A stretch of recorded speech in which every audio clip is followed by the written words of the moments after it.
An early news for this Tuesday, September 21. I'm Jodie Spears. Now it's time for Sunrise with Nat and Matt.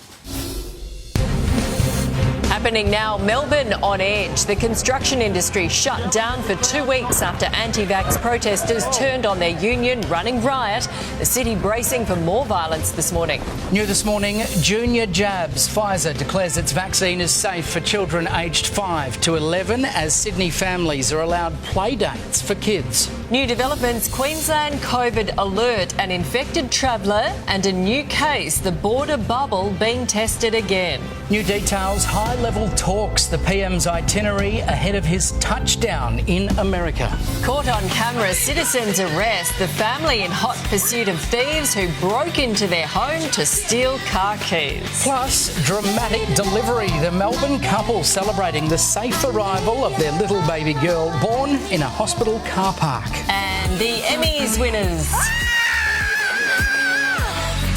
Jesus Christ on a bike!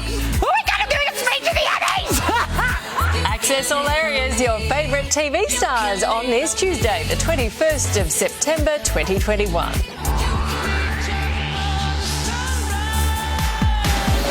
Right across Australia, this is Sunrise on 7. Now live from Brekkie Central, Nat and Matt. Hello everyone, welcome to Sunrise. Also coming up, the top TV trends for any budget, the new technology turning your living room into more than just a movie theatre. Plus, for richer or poorer, the couple robbed during their bridal waltz, the wedding thief making off with the newlyweds' cash. But first this morning, to big news in the race to protect Aussie families from COVID. Pfizer has released brand new data on its long-awaited vaccine for children, and it shows it to be safe and effective for kids as young as 5. Pfizer is going to seek approval from US regulators and hopes it will be quick. Matt, it is another shot at hope after encouraging signs in the Delta battle here. Nat, things are looking good for New South Wales. The state recorded 935 new cases and 4 deaths. That is the third straight day of falling cases. And the trend shows the curve has most likely peaked. In Victoria, there were 567 new infections and 1 death. Case numbers in the state, though, are still climbing.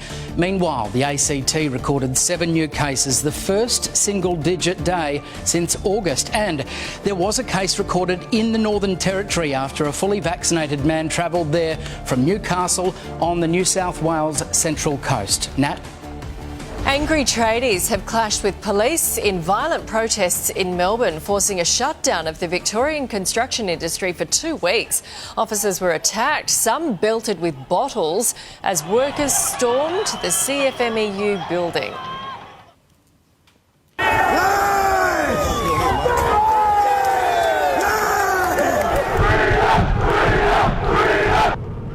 They are claiming union leaders haven't done enough to resist compulsory jabs. Let's go live now to our team of reporters. Nathan Templeton is at the CFMEU office in Melbourne today. Nathan, there's more action planned today.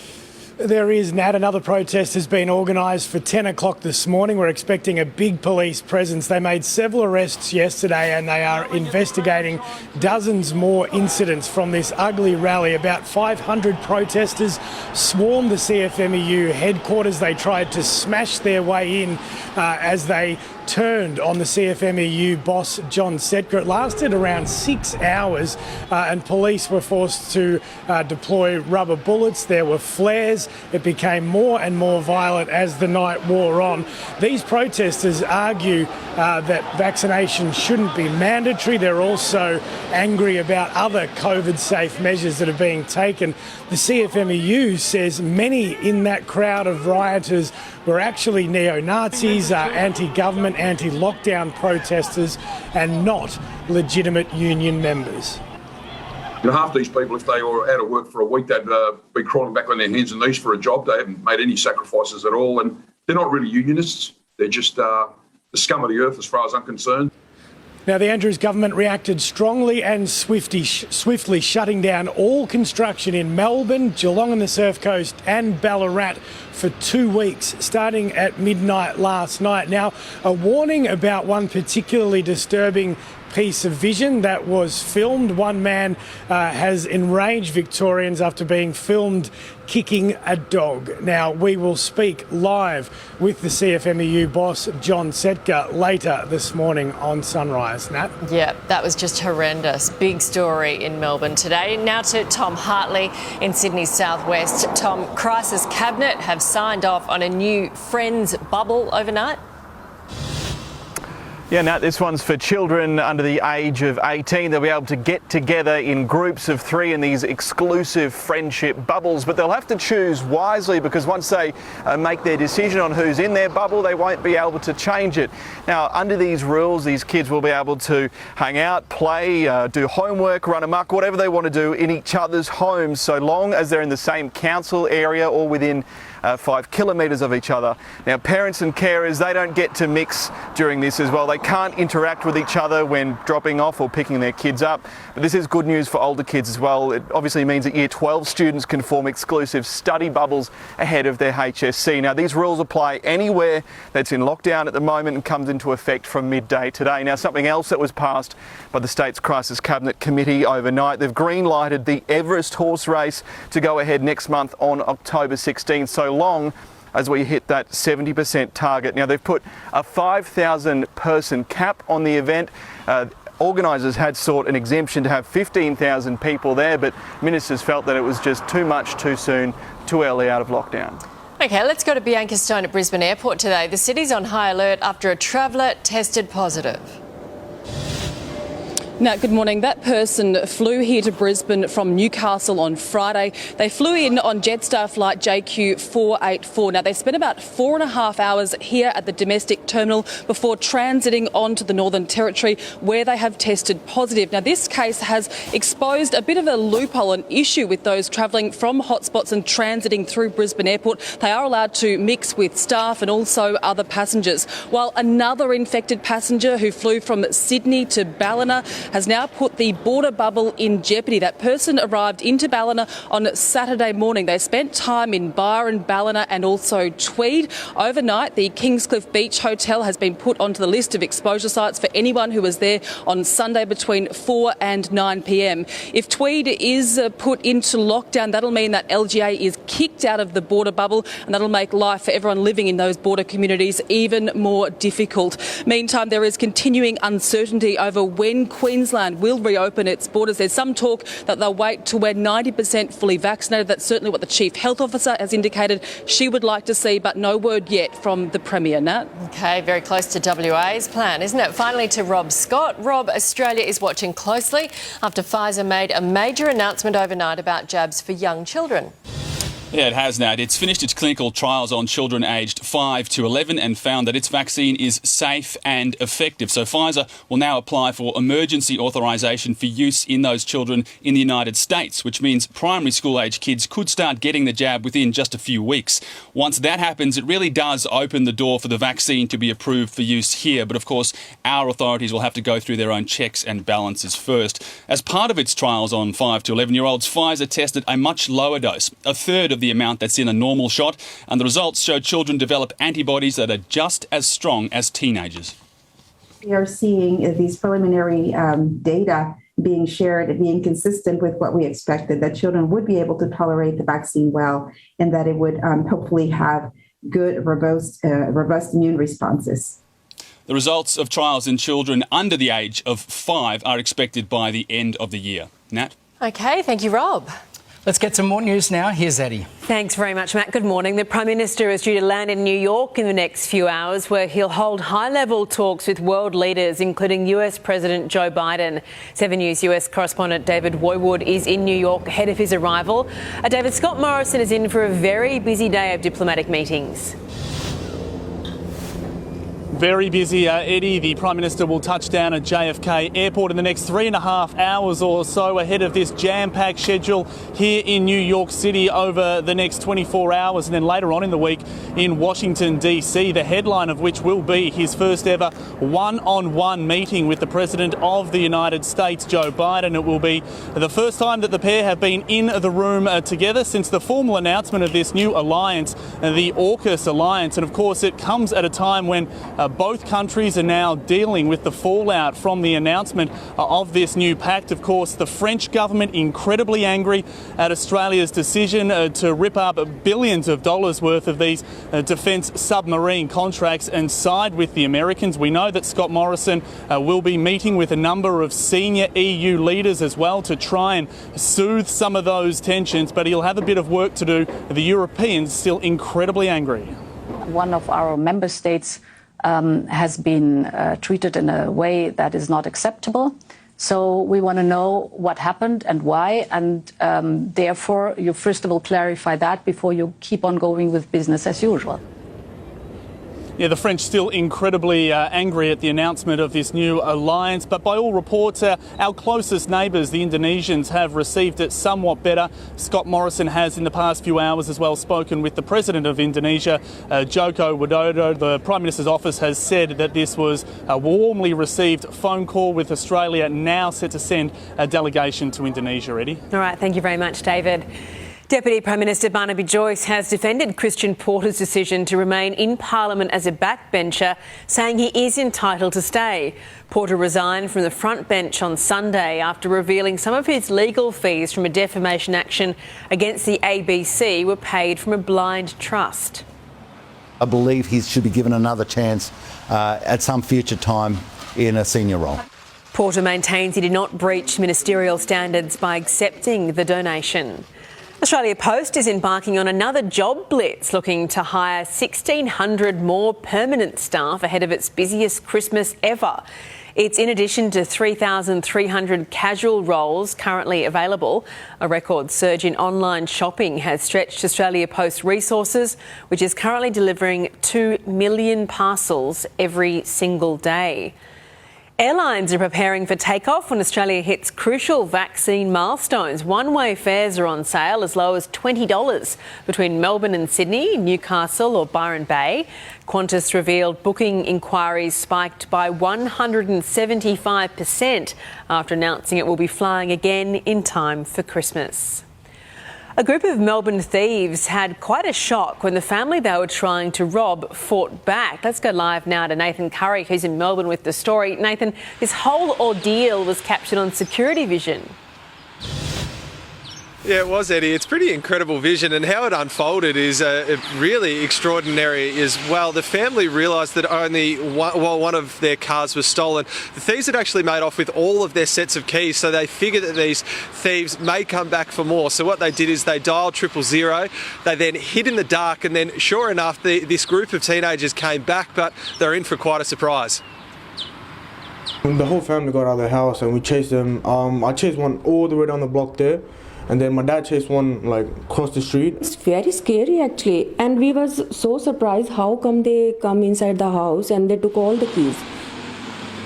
They managed to catch 2 of the thieves. They even walked one of them here to the police station to make sure they were arrested. So Eddie, these thieves clearly picked on the wrong family. Yeah, they certainly did. Thank you, Nathan. Queenslanders are bracing for a week of wild weather with warnings for severe fire danger, gusty winds, thunderstorms and even the chance of snow. Let's go to 7 News reporter Tamara Bowe on the Gold Coast. Tamara, that really is a mixed bag, a roller coaster of weather conditions on the way. Eddie, Queensland bracing for all 4 seasons in one day, possibly even the windiest day of the year. A strong wind warning is current for southeast waters, and that extends all the way through to Rockhampton, with that entire region getting set to be battered by 50k wind gusts by this afternoon. Those wind gusts will also elevate the fire danger threat to severe around the Gulf country, very high for the rest of the state. But then come this afternoon, we will see that cold front that's been plaguing parts of New South Wales sweep across the southeast, plummeting temperatures by around 7 degrees, a top of 25 in Brisbane. Could feel closer to 13 degrees in the shade. In stark contrast, though, here on the Gold Coast this morning, we have woken to hot and humid conditions, humidity levels up around 80%. But by this afternoon, we will be on thunderstorm watch. But Eddie, in stark contrast, the expectations of a slight dusting of snow out in the Granite Belt region. So a turbulent 24 hours ahead. Yeah, strange weather times indeed. Thank you, Tamara. The Queen's granddaughter, Princess Beatrice, has announced the birth of her first child. The baby girl, whose name has not yet been revealed, was born just before midnight on Saturday, weighing just under 3 kilograms. Beatrice thanked all the staff at the Chelsea and Westminster hospitals. The little girl is a younger sister for Beatrice's stepson, Wolfie, and the Queen's 12th great-grandchild. Queensland Police are hunting for a security guard who allegedly stole money from a wishing well at a wedding reception. Security video appears to catch the culprit in the act while guests were distracted by the bridal waltz. The security guard is now on the run, but he better hope police catch up with him before the happy couple. You see, the bride happens to be a world champion bare-knuckle fist fighter, and the groom, coincidentally, is a professional boxer. Oh. Oops. Very much. Could be a costly couple of bucks in the end. Happy couple there. There you go. And how stupid, do people not realise there's CCTV nowadays? Yeah, and also that the bride and groom look pretty fierce and could take you on if they found you. Exactly, but why would you think that you won't get caught? I'm always astounded by dumb thieves. You want to return those cards and cash pretty quick, wouldn't you? Thanks very much. Have a great day. Hope you enjoyed it. See you later. You have to keep following this story, see how it resolves. It's too over the top. Thanks, Eddie. Let's get a weather check. Sam Mack is back with his Plugapalooza.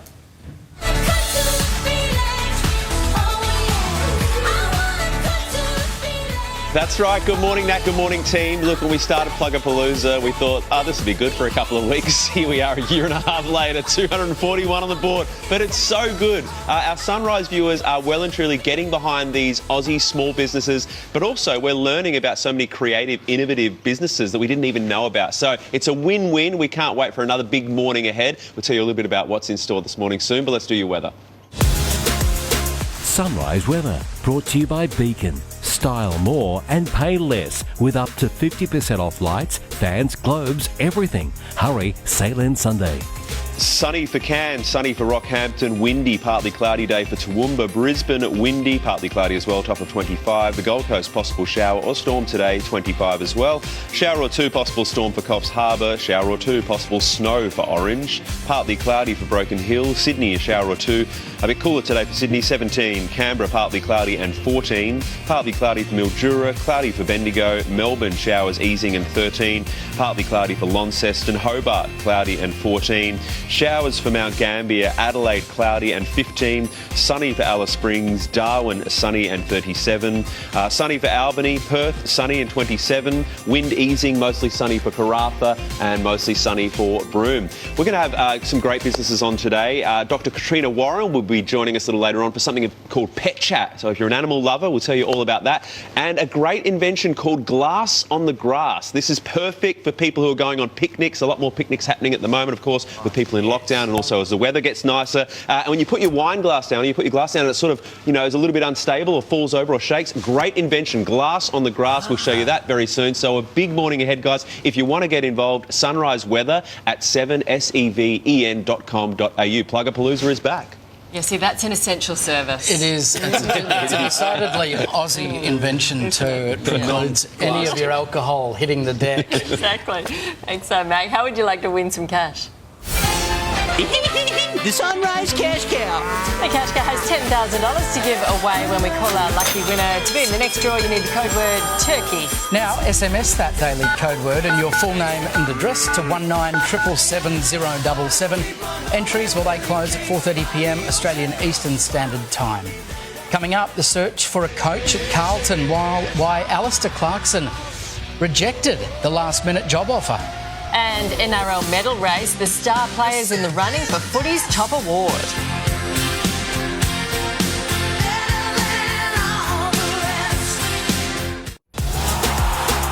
Sunrise Sport, brought to you by Optus 5G, Australia's fastest 5G. Welcome back, Brett Has Sport. Morning, guys. Alistair Clarkson has rejected a last-minute appeal from Carlton to be their next coach. The former Hawthorn boss spoke to the Blues over the weekend, but said he's determined to take at least a year off. Port Adelaide assistant Michael Voss is the favourite now for the job. I need a spell. I've only got 2 years. That's flat out or stop. I'm just not ready to go flat out again right now. Yeah, Melbourne are confident small forward Charlie Spargo will overcome an ankle injury to play in Saturday's grand final. You bet he will. You can watch the game live on 7. In the NRL, the Dally M medal race is down to 5 players. Panthers halfback Nathan Cleary leads the count after round 19, with Manly superstar Tom Trbojevic in second despite an injury-ravaged season.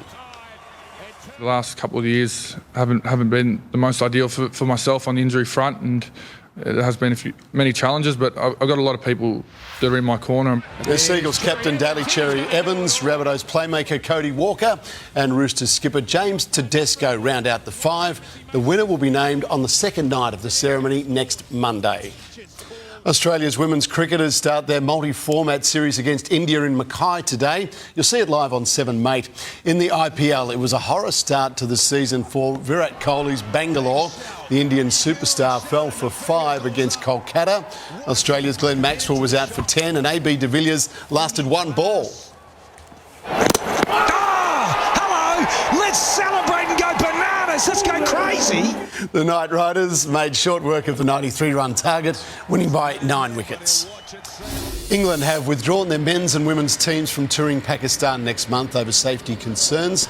The decision comes days after New Zealand pulled out of their tour, only hours before the first ball of the opening one-dayer in Rawalpindi. Crowd numbers for the Everest have been capped at 5,000 patrons for the world's richest turf race. The New South Wales government knocked back an application for a larger crowd of up to 15,000 fans, the largest since the state went into lockdown. Ministers are confident New South Wales will reach the 70% double vaccination threshold in time for the race on October the 16th. That is big news. Wow. Decent-sized crowds back at the races. 5,000 would be good. That makes a nice little crowd at Randwick. Beautiful. We give it a nudge with drinks at those events anyway. Yes. Regardless whether it's timed with freedom. How do you think we're going to go? Well, with 5,000 people, there'll be plenty of access to the bars. Queuing will not be a problem, so it'll be a dandy old day if you can get yourself there. Exactly. Oh, come on, let's get to that 70% and make it happen. Can see the finish line now. New South Wales. Yeah. Great. Thanks, Brett. Coming up, shut down. Melbourne's construction industry closed after violent protests. The city bracing for more clashes this morning. And northern New South Wales on high alert after a COVID-positive passenger flew from Sydney to Ballina.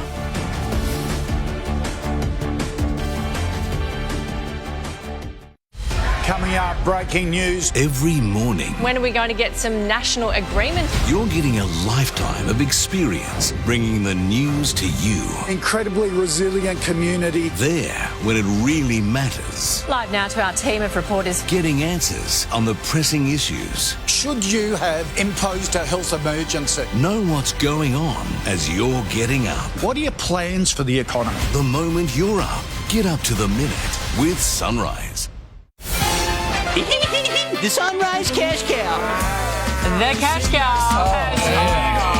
Who's that? I don't know, but it's a glorious airbrush. I need more of that in my life. I demand airbrushing like that. It's very odd. It wants at least half a year off you. At least half a year? 10, actually. Yeah, well, thank you to the Photoshop team for that. They've done a Hang wonderful on, does the hair sweep? What do you mean the hair goes the other way? It does. It's reversed. Did I brush it? Are you alleging I brushed it the other way? Different hair. Or have they flipped it? Have they flipped it like a wig? I think you used the same airbrush as Prince Harry on the front cover of Okay. I think it's James Tobin's hair. Query, weren't we talking... Everyone's having a ball. Put James Tobin's hair on it. Query, weren't we talking about the cash cow? Doesn't look like JT. Cool. Any danger of the cash cow details now? Oh yeah, sorry, 10 grand. You know how to enter. Yeah, you know. To be in the next draw though, you do need a code word, and it's turkey. Aptly named. Now SMS the daily code word and your full name and address to 19777 Entries close 4:30 p.m. Australian Eastern Standard Time. Very glad you're filling in this week. Welcome to Sunrise, mate. Thank you. Absolutely. Our top stories on Sunrise. Happening now, Melbourne on edge. The construction industry shut down for 2 weeks after anti-vax protesters turned on their union, running riot. The city bracing for more violence this morning. New this morning, junior jabs. Pfizer declares its vaccine is safe for children aged 5 to 11 as Sydney families are allowed play dates for kids. New developments, Queensland COVID alert, an infected traveller and a new case, the border bubble being tested again. New details, high-level talks, the PM's itinerary ahead of his touchdown in America.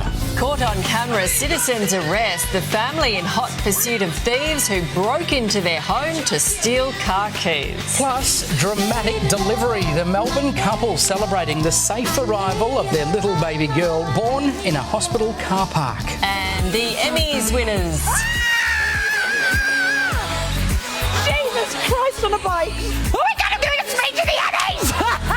Access all areas, your favourite TV stars on this Tuesday, the 21st of September 2021. Right across Australia, this is Sunrise on 7. Now live from Brekkie Central, Nat and Matt. Hello everyone, welcome to Sunrise. Also coming up, the top TV trends for any budget, the new technology turning your living room into more than just a movie theatre. Plus, for richer or poorer, the couple robbed during their bridal waltz. The wedding thief making off with the newlyweds' cash. But first this hour, Melbourne is bracing for more violence today after angry tradies clashed with police in violent protests. It's forced the shutdown of the Victorian construction industry for 2 weeks. Officers were attacked, some belted with bottles as workers stormed the CFMEU building.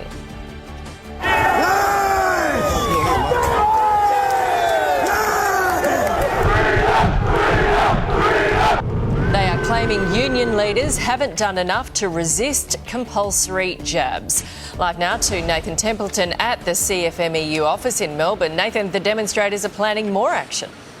Yes, Nat, another protest has been organised for 10 o'clock this morning, so police are bracing for that. They made several arrests yesterday and are investigating dozens more incidents from this very ugly rally. About 500 protesters swarmed the CFMEU headquarters around midday, and it lasted for 6 hours, becoming more and more violent. They turned on CFMEU boss John Setka and they smashed up their building as they tried to force their way in to get at him. They clashed with police and with each other. Setka says that many among this crowd of rioters were actually neo-Nazis and anti-government, anti-lockdown protesters and not legitimate union members. You know, half these people, if they were out of work for a week, they'd be crawling back on their hands and knees for a job. They haven't made any sacrifices at all, and they're not really unionists. They're just the scum of the earth as far as I'm concerned. Now, the Andrews government reacted swiftly and strongly, shutting down all construction in Melbourne, Geelong and the Surf Coast and Ballarat for 2 weeks, starting at midnight last night. They say it's not just because of the riots, it's also because of other breaches on work sites. A warning that we've got some disturbing vision coming up here. One of the protesters in particular has enraged Victorians after being filmed kicking a dog during the violence. We will speak live with CFMEU boss John Setka on Sunrise in the next hour. Nat? OK, thanks very much, Nathan. Now to the big news in the race to protect Aussie families from COVID. Pfizer has released brand new data on its long-awaited vaccine for children, and it shows it to be safe and effective for kids as young as 5. Pfizer is going to seek approval from US regulators and hopes it will be quick. Matt, another shot at hope after encouraging signs in the Delta battle here. Nat, things are looking good for New South Wales. The state recorded 935 new cases and 4 deaths. That is the third straight day of falling cases, and the trend shows the curve has most likely peaked. In Victoria, there were 567 new infections and 1 death. Case numbers in the state, though, are still climbing. Meanwhile, the ACT recorded 7 new cases, the first single-digit day since August. And there was a case recorded in the Northern Territory after a fully vaccinated man travelled there from Newcastle on the New South Wales Central Coast. Nat? Let's go live now to our team of reporters. First to Tom Hartley, who's in Sydney Southwest today. Tom, Crisis Cabinet has signed off on a new Friends bubble overnight. Yeah, Nat, this one's for children under the age of 18. They're able to get together in groups of 3 in these exclusive friendship bubbles, but they'll have to choose their friends wisely because once they've formed these bubbles, they won't be able to mix and match who they're spending their time with. Now, under these rules, they'll be able to hang out, play, do homework, run amok, whatever they want to do in each other's homes, so long as they're in the same council area or within 5 kilometres. Now, parents and carers, they don't have these same freedoms. They can't interact with each other when dropping off and picking their kids up. It's good news for the older kids too. It means that grade 12 students can form exclusive study bubbles ahead of their HSC. Now, these rules apply anywhere that's in lockdown at the moment and come into effect from midday. Now, something else that Crisis Cabinet has signed off on overnight as well, they've given the green light for the Everest horse race. That's going ahead next month on October 16 with a 5,000 person cap, so long as the state reaches that 70% target. Now, organisers had sought an exemption to have 15,000 people there, but ministers felt that was just too big of a gathering too soon. Bianca Stones at Brisbane Airport. The city is on high alert after a traveller tested positive. Nat, good morning. That person travelled here to Brisbane from Newcastle on Friday. They spent about 4.5 hours here at the Brisbane domestic terminal before transiting onto the Northern Territory, and that's where they tested positive. Now, this case has exposed a bit of an issue with those transiting from hotspots through Brisbane Airport to other locations. Meantime, another infected passenger who flew from Sydney to Ballina on Saturday has put the border bubble in jeopardy. That person arrived in Ballina on Saturday morning. They spent time in Byron, Ballina and Tweed over the weekend. Kingscliff Beach Hotel has been added to the list of exposure sites for anyone who was there on Sunday evening between 4 p.m. and 9 p.m. If the Tweed Shire is locked down, that LGA will be booted from the border bubble. That'll make life even more difficult for those living in those border communities. Meantime, there is continuing uncertainty this morning about exactly when Queensland might reopen its borders. There's some talk we'll wait till we get to 90% fully vaccinated. That's certainly what the Chief Health Officer here in Queensland would like to see, but the Premier has not confirmed either way. Nat? Finally to Rob Scott. Australia is watching closely after Pfizer made a major announcement overnight about jabs for young kids. Yeah, that's right, Nat. It's the news that parents everywhere have been waiting for. Pfizer has finally finished its clinical trials on children aged between 5 and 11 and found that its vaccine is safe and effective. It'll now apply for emergency authorisation in the United States, which means that primary school age kids there could start getting the jab within just a few weeks. Once that happens, it really paves the way for the vaccine to be approved for paediatric use in countries around the world, including here in Australia. As part of its trials on those young children, Pfizer tested a much lower dose, a third of the amount that's in a normal shot, and the results show that those children develop antibodies that are just as strong as teenagers. We are seeing these preliminary data being shared and being consistent with what we expected, that children would be able to tolerate the vaccine well and that it would hopefully have good, robust immune responses. Trials in children aged under the age of 5 are still ongoing, but we can expect those results by the end of the year. OK, thank you, Rob. Time for some more news now. Here's Eddie. Thanks, Matt. The Prime Minister is due to arrive in New York this morning for a busy day of meetings with world leaders. Scott Morrison will hold his first one-on-one meeting with US President Joe Biden ahead of talks with the President of the European Commission.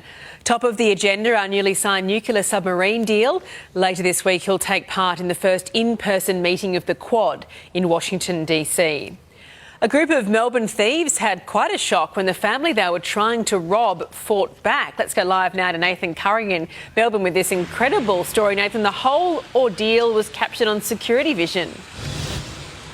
Oh, it was amazing, Eddie. This family was cluey enough to realise that while one of their cars had been stolen, the thieves had actually made off with their other 3 sets of keys, so they figured the thieves might try their luck and come back for more. So what the family did is they dialed 000, they then hid in the dark. Sure enough, the thieves returned, but as they soon realised, they had picked on the wrong family. The whole family got out of the house and we chased them. I chased one all the way down the block there. And then my dad chased one like across the street. It's very scary actually, and we was so surprised how come they come inside the house and they took all the keys. They managed to catch 2 of those. They even walked one down to the police station to make sure they were arrested. That car that was stolen was unfortunately later found crashed, but they did manage to save their other 3 cars. So it's a pretty good effort by this family, Eddie. Yeah, huge effort. Thank you, Nathan. Queenslanders are bracing for a wild week of weather with warnings for severe fire danger, gusty winds, thunderstorms and even the chance of snow in some parts. Let's go live to 7 News reporter Tamra Bowe on the Gold Coast. No snow there. A roller coaster of weather conditions on the way, Tamra. Eddie, a pretty unstable 24 hours ahead for Queensland. In fact, we've been told to brace for one of the windiest days of the year. The Bureau has just issued a gale force warning for Gold Coast waters. A strong wind warning extends right the way through to Rockhampton, that entire region, bracing for wind gusts in excess of 50 k's an hour to batter that region late this afternoon. That will also elevate the threat of fire. It'll be severe fire dangers for the Gulf country, very high for the rest of the state. Here in the Gold Coast, we're battling high humidity levels up around 97% out in the Gold Coast hinterland. But come this afternoon, it'll be a completely different story. That cold front that's plaguing New South Wales will sweep through, dropping temperatures by around 7 degrees in a matter of hours. And Eddie, while here on the Gold Coast this afternoon will be on storm watch, the Granite Belt is on snow watch. Welcome to our crazy Queensland weather. Yes, certainly. Thank you, Tamra. The Queen's granddaughter, Princess Beatrice, has announced the birth of her first child. The baby girl, whose name has not yet been revealed, was born just before midnight on Saturday, weighing just under 3 kilograms. Beatrice thanked all the staff at the Chelsea and Westminster Hospital. The little girl is a younger sister for Beatrice's stepson Wolfie and the Queen's 12th great-grandchild. Sunrise Finance, brought to you by Superhero. Join free today to trade Aussie and US shares. Let's check some finance figures for you now. The Dow Jones is trading down this morning. The Nasdaq is also down in London. The FTSE fell and Germany's DAX lost.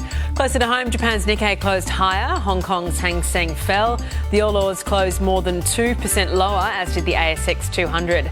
On the commodities market, gold is trading at $1,762 an ounce. Oil is $70 a barrel. The Aussie dollar is buying 72.53 US cents, 79 Japanese yen and $1.03 New Zealand. Aussie investors suffered heavy losses yesterday with the ASX 200 index falling by the most in almost 7 months. Ryan Felsman is at CommSec. Morning to you, Ryan. What can investors expect today? Well, Eddie, Aussie investors are currently swimming in a sea of red at the moment. The ASX 200 yesterday fell by 156 points or 2.1%, the biggest slump since February 26, and that took it to a 3-month low of 7,248 points. Unfortunately, September's slump is likely to continue today.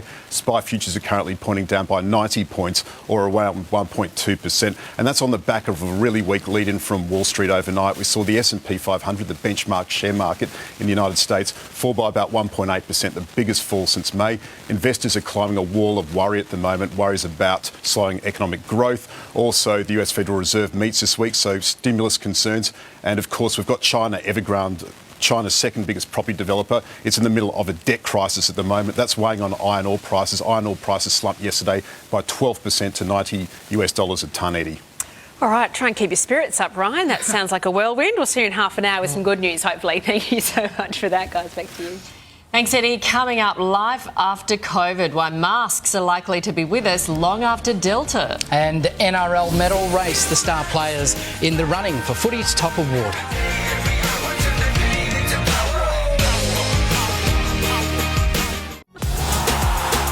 Sunrise Sport, brought to you by Optus 5G, Australia's fastest 5G.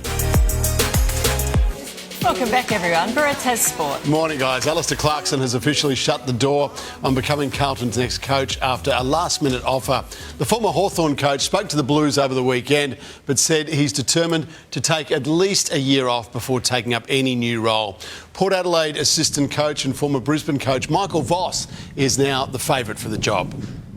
The race for this year's Dally M medal is down to 5 players. Panthers halfback Nathan Cleary leads the count after round 19, with Manly superstar Tom Trbojevic in second despite an injury-ravaged season. Seagulls captain Daly Cherry Evans, Rabbitohs playmaker Cody Walker and Roosters skipper James Tedesco round out the 5. The winner will be named on the second night of the ceremony next Monday. Some good news too, 5,000 fans in for the Everest, fingers crossed, in about 3 weeks' time. So fingers crossed for that. heading in the right direction. Very good news. Thanks, Brett. So let's get a weather check now. Sam Mack is back. He's got Plugapalooza.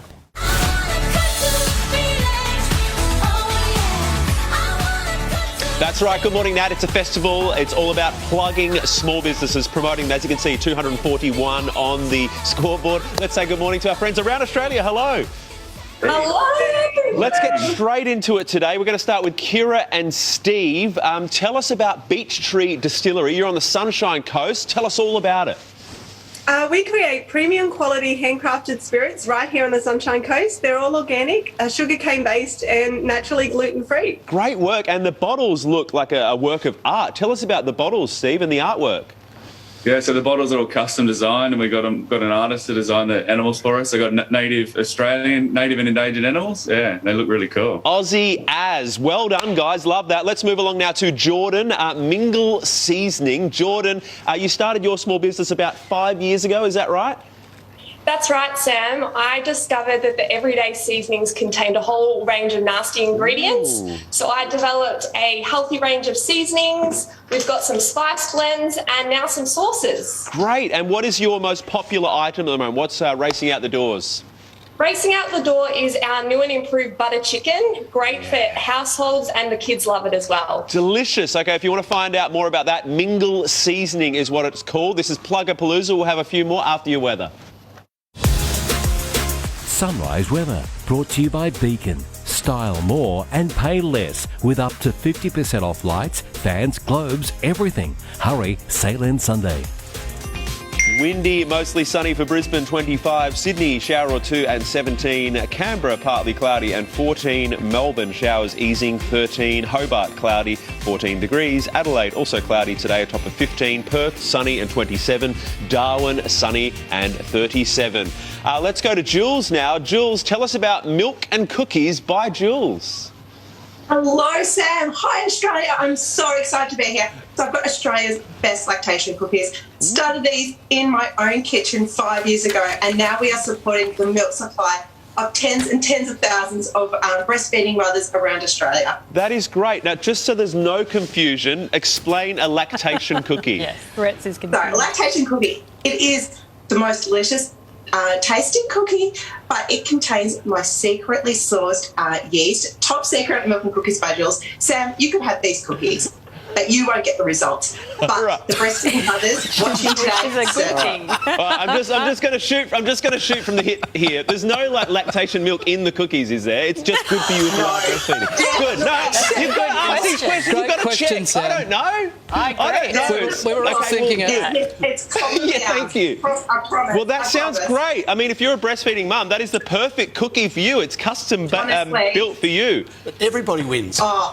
and they taste amazing. So women who even have finished breastfeeding keep coming back for more. See that, guys? I'm not afraid to ask the big questions here on Plug and Palooza. So there you go. Well done, guys. Give us a wave. Our fantastic small businesses. See, there's no such thing as a dumb question. I like dumb questions. Yep. I agree with that. So even if you finished breastfeeding 20 years ago, you can still... Or you never took it up. And important to note, men can eat them, but it won't have the same effect. Covers all bases. I think I'll stick with the seasonings. Ahead on Sunrise, Queensland's new border threat, why the state may not reopen to the rest of Australia until after Christmas. You'll stick with the butter chicken. And touching down, the PM due to arrive in New York for a one-on-one meeting with the US President.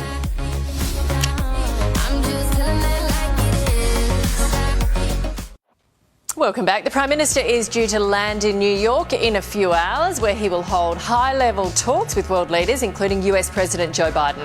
US correspondent David Woywood joins me live now from New York City. David, Scott Morrison is in for a pretty busy day of diplomatic meetings. Good morning, Nat. Yes, he will have a jam-packed schedule here in New York City over the next 24 hours, and then later on this week in Washington, D.C. And, of course, the highlight of his visit here, and the headline really will be his first ever one-on-one meeting with the President of the United States, Joe Biden. It will be the first time that they have been in the room alone together. They will be joined by their chief diplomats, and, of course, it comes just days after the formal announcement of the new AUKUS pact between the two countries and the United Kingdom. Now, we know that both countries are now really dealing with the fallout from that. The French incredibly angry. They have now withdrawn and recalled their diplomats from both of those countries. They are incensed with Australia's decision to side with the Americans and really tear up billions of dollars worth of these defence contracts. So really, Scott Morrison's going to have his work cut out for him during his visit here. We know that he's going to try and soothe a number of those European tensions. He will be meeting with a number of very senior EU leaders here in New York City over the next couple of days, but he will have plenty of work to do. Member states has been treated in a way that is not acceptable. So we want to know what happened and why, and therefore you first of all clarify that before you keep on going with business as usual. Yeah, the French incredibly angry, Nat, and reports coming out of New York City at the moment is that French diplomats are now refusing to engage with Australian diplomats at just about every level there. So Scott Morrison with a big job ahead to try and repair that relationship. Yeah, a bit of work to do. OK, thank you, David. Here's Matt. Thanks, Nat. Well, still to come, shut down. Melbourne's construction industry closed after violent protests. The city bracing for more clashes this morning. And the Emmy winners, stars fully vaxxed and partying the night away.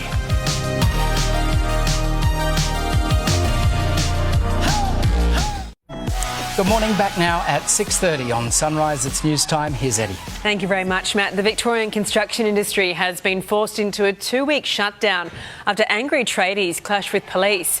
Workers gathered to protest mandatory vaccines at the CFMEU building, some even attacking officers and a dog.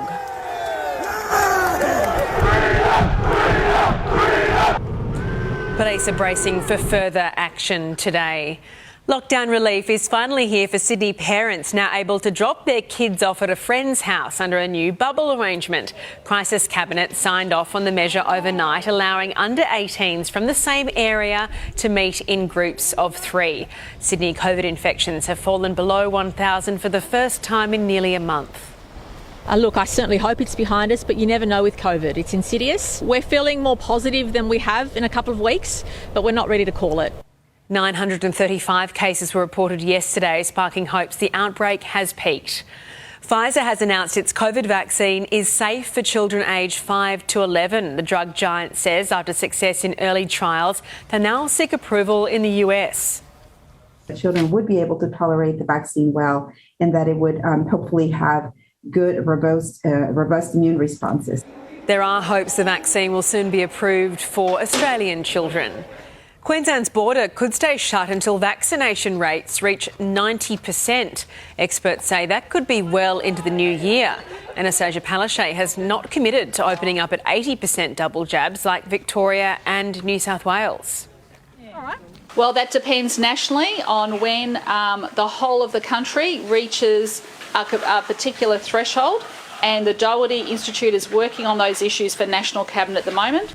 Brisbane Airport is on high alert today after a traveller who spent 4 hours there later tested positive in Darwin. Queensland will experience 4 seasons in one day with some extremely turbulent weather on the way. There are warnings of severe fire danger, gusty winds, thunderstorms and even the chance of snow in some parts. A gale warning has been issued for Gold Coast waters, while a strong wind warning is in place further north in Mackay, Cairns and also in Townsville. Queensland police are hunting for a security guard who allegedly stole money from a wishing well at a wedding reception. Security video appears to catch the culprit in the act while guests were distracted by the bridal waltz. That security guard is now on the run. You better hope police catch up with him before the happy couple. You see, the bride is a world champion bare-knuckle fist fighter and the groom a professional boxer. Sunrise Finance, brought to you by Superhero. Join free today to trade Aussie and US shares. Checking finance for you now. The Dow Jones has just closed, finishing 614 points down. The Nasdaq also finished lower. In London, the FTSE fell and Germany's DAX lost. Closer to home, Japan's Nikkei closed higher. Hong Kong's Hang Seng fell. The All Ords closed more than 2% lower, as did the ASX 200. On the commodities market, gold is trading at $1,762 an ounce. Oil is $70 a barrel. The Aussie dollar is buying 72.53 US cents, 79 Japanese yen, and $1.03 New Zealand. Data from the Australian Institute of Petroleum shows petrol prices hit record highs in Brisbane and Melbourne last week. Ryan Felsman is at ComSec. Morning to you. I'm sure drivers in those cities could have told you that. Is there any respite ahead for motorists? Well, Eddie, the national average retail unleaded petrol price rose by 3.2 cents last week to 157.4 cents a litre. That was almost a three-year high. Worse still, as you mentioned, we did see prices in Brisbane lift by 16.7 cents a litre to a record high, and that was around 172.8 cents a litre. Melbourne prices lifted by 12 cents, also to an all-time high of 166.9 cents a litre. Today in Brisbane, we're seeing prices averaging around 168 cents a litre. That's said, though, we are still seeing prices around up 178 cents a litre in some suburbs. So drivers should encourage to drive around and look for their best deal at the moment. And certainly in Melbourne at the same time, we're seeing prices ease back to 163 cents a litre. We are still seeing servos charge 176 cents a litre across the city of Melbourne, but prices have fallen to around 150 cents a litre. So once again, consult those real-time fuel apps and save yourself some money, and certainly top up rather than fill up at the moment, Eddie. That's a good idea. Thank you so much, Ryan. Here's Barrett's with Sport. Sunrise Sport, brought to you by Optus 5G, Australia's fastest 5G. Melbourne is confident small forward Charlie Spargo will be fit for Saturday's AFL Grand Final at Optus Stadium. Spargo only walked laps at training as he battles to overcome an ankle injury. Stephen May is yet to complete a full training session since injuring his hamstring. You can watch all the action from the Demons-Bulldogs clash in Perth live on 7. West Tigers coach Michael Maguire is on borrowed time after the club abandoned plans for an emergency board meeting to discuss his axing after details leaked to the media. 7 News understands Maguire's sacking is imminent despite having 2 years left on his contract. He'll be the 5th coach sacked at the club since Tim Sheen's back in 2012. Crowd numbers for the Everest have been capped at 5,000 patrons for the world's richest turf race. The New South Wales government knocked back an application for a larger crowd of up to 15,000 fans, the largest since the state went into lockdown. Ministers are confident New South Wales will reach the 70% double vaccination threshold in time for the race on October the 16th. Bring it on, won't that be great? 5,000 people at Royal Randwick for the Everest. Yeah, that's feels good. great for Sydney if you can get there. Big step forward. Good Thanks, stuff. Brett. Let's get a weather... Sorry. No, were you going to say something? No, I wasn't. No one needs to hear what I was going to say. I was just whinging about the injury list you're rattling off ahead of the grand final this weekend. So please ignore me. Off to Samuel. I just feel a little bit sorry for you. OK, let's get a weather check. Sam Mack is back with Plugapalooza.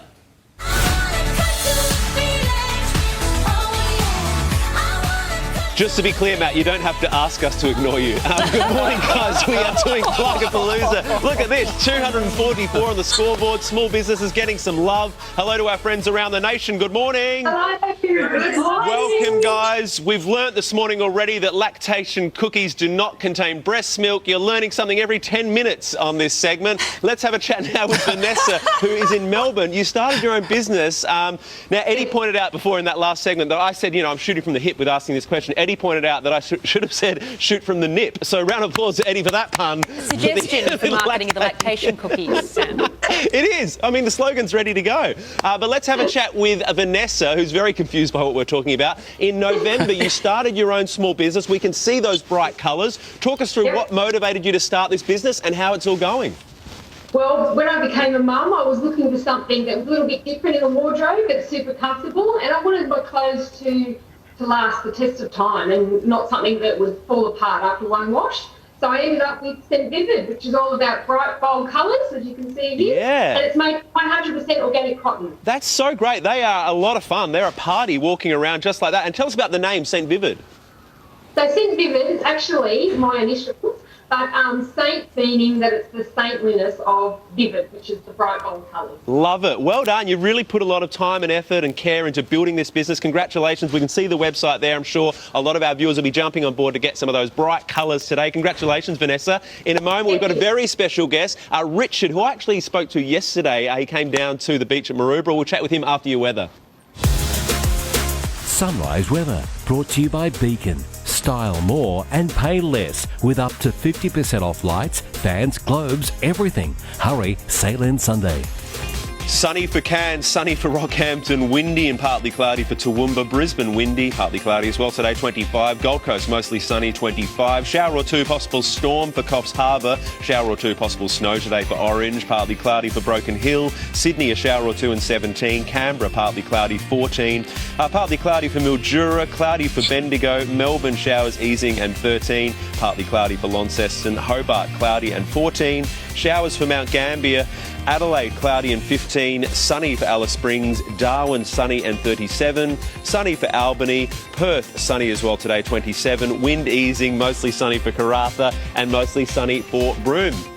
Yesterday on the show, we were at Maroubra at the beach, and Richard came down with Randa there. And Richard, I couldn't resist because you basically did a Plugapalooza to my face. You handed us some of these delicious Freckly Faces chocolates that you make. And now here you are the next day. It worked because you're on Plugapalooza. So you do amazing work with Autism Mates. So first of all, Richard, tell us a bit about what made you want to make these cookies.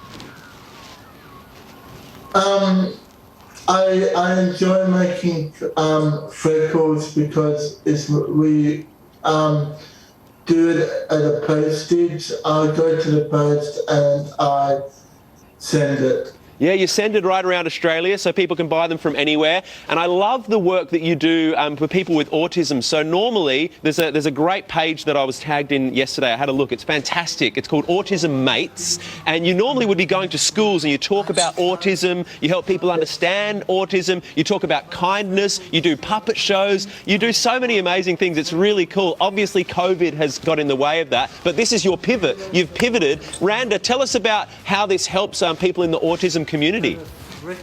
Well, we try to demystify autism and present the humanity behind the diagnosis. So Richard goes to speak to school children and he does puppet shows, and he just launched an animation called Timmy the Turtle to schools, and it's available for schools to buy. But of course, COVID shut all that down, and Richard loves to be busy, so he started with Freckly Faces, and that's his pivot, and he just loves to make them, don't you, Rich? Yeah, well done. Oh, absolutely. So does our crew, because yesterday you gave me a box and this is how many are left after yesterday. There's one. So thank you so much. Get on board, support wonderful Richard there, Freckly Faces. Give us a wave, everyone. That's another great group of small businesses for Plugapalooza 246. We'll have more coming up soon. Yeah. Good job, Sam. Brilliant. Some amazing business ideas. Thank you, Sam. Soon on Sunrise, Victorian building site shut down after construction workers turned on their union over vaccinations. The CFMEU boss is live. Plus, are face masks here to stay? Why they're likely to be with us for years to come. And don't miss TV's Best, the highlights of this year's Emmys coming up.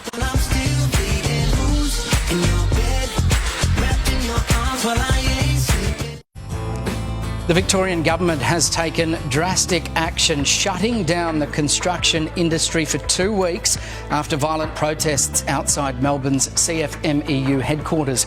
Workers are angry over the state's decision to force all construction employees to have at least one jab before being allowed on site from Friday. Police, including riot officers, were called in to control the rioters who tried to smash their way into the building. Videos also show unmasked workers hurling objects at union officials, brawling and even kicking a dog. And the CFMEU Victoria Branch Secretary John Setka joins me now. John, thanks for your time.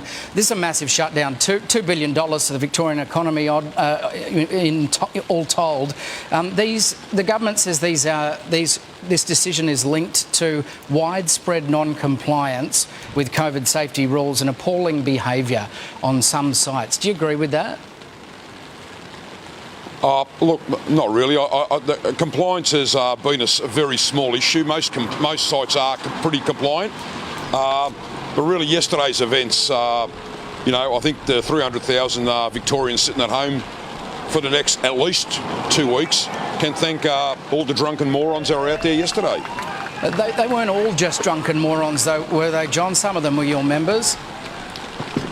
Look, there was a small contingent of our members there, but the vast majority of them were like people I don't know, like from neo-Nazis to all these extreme, just professional protesters. Same ones you see on Saturday previously. I mean, they're just itching for a fight, and they just come along for a fight, drink a whole heap of alcohol, and that's the result you get, which is pretty disappointing.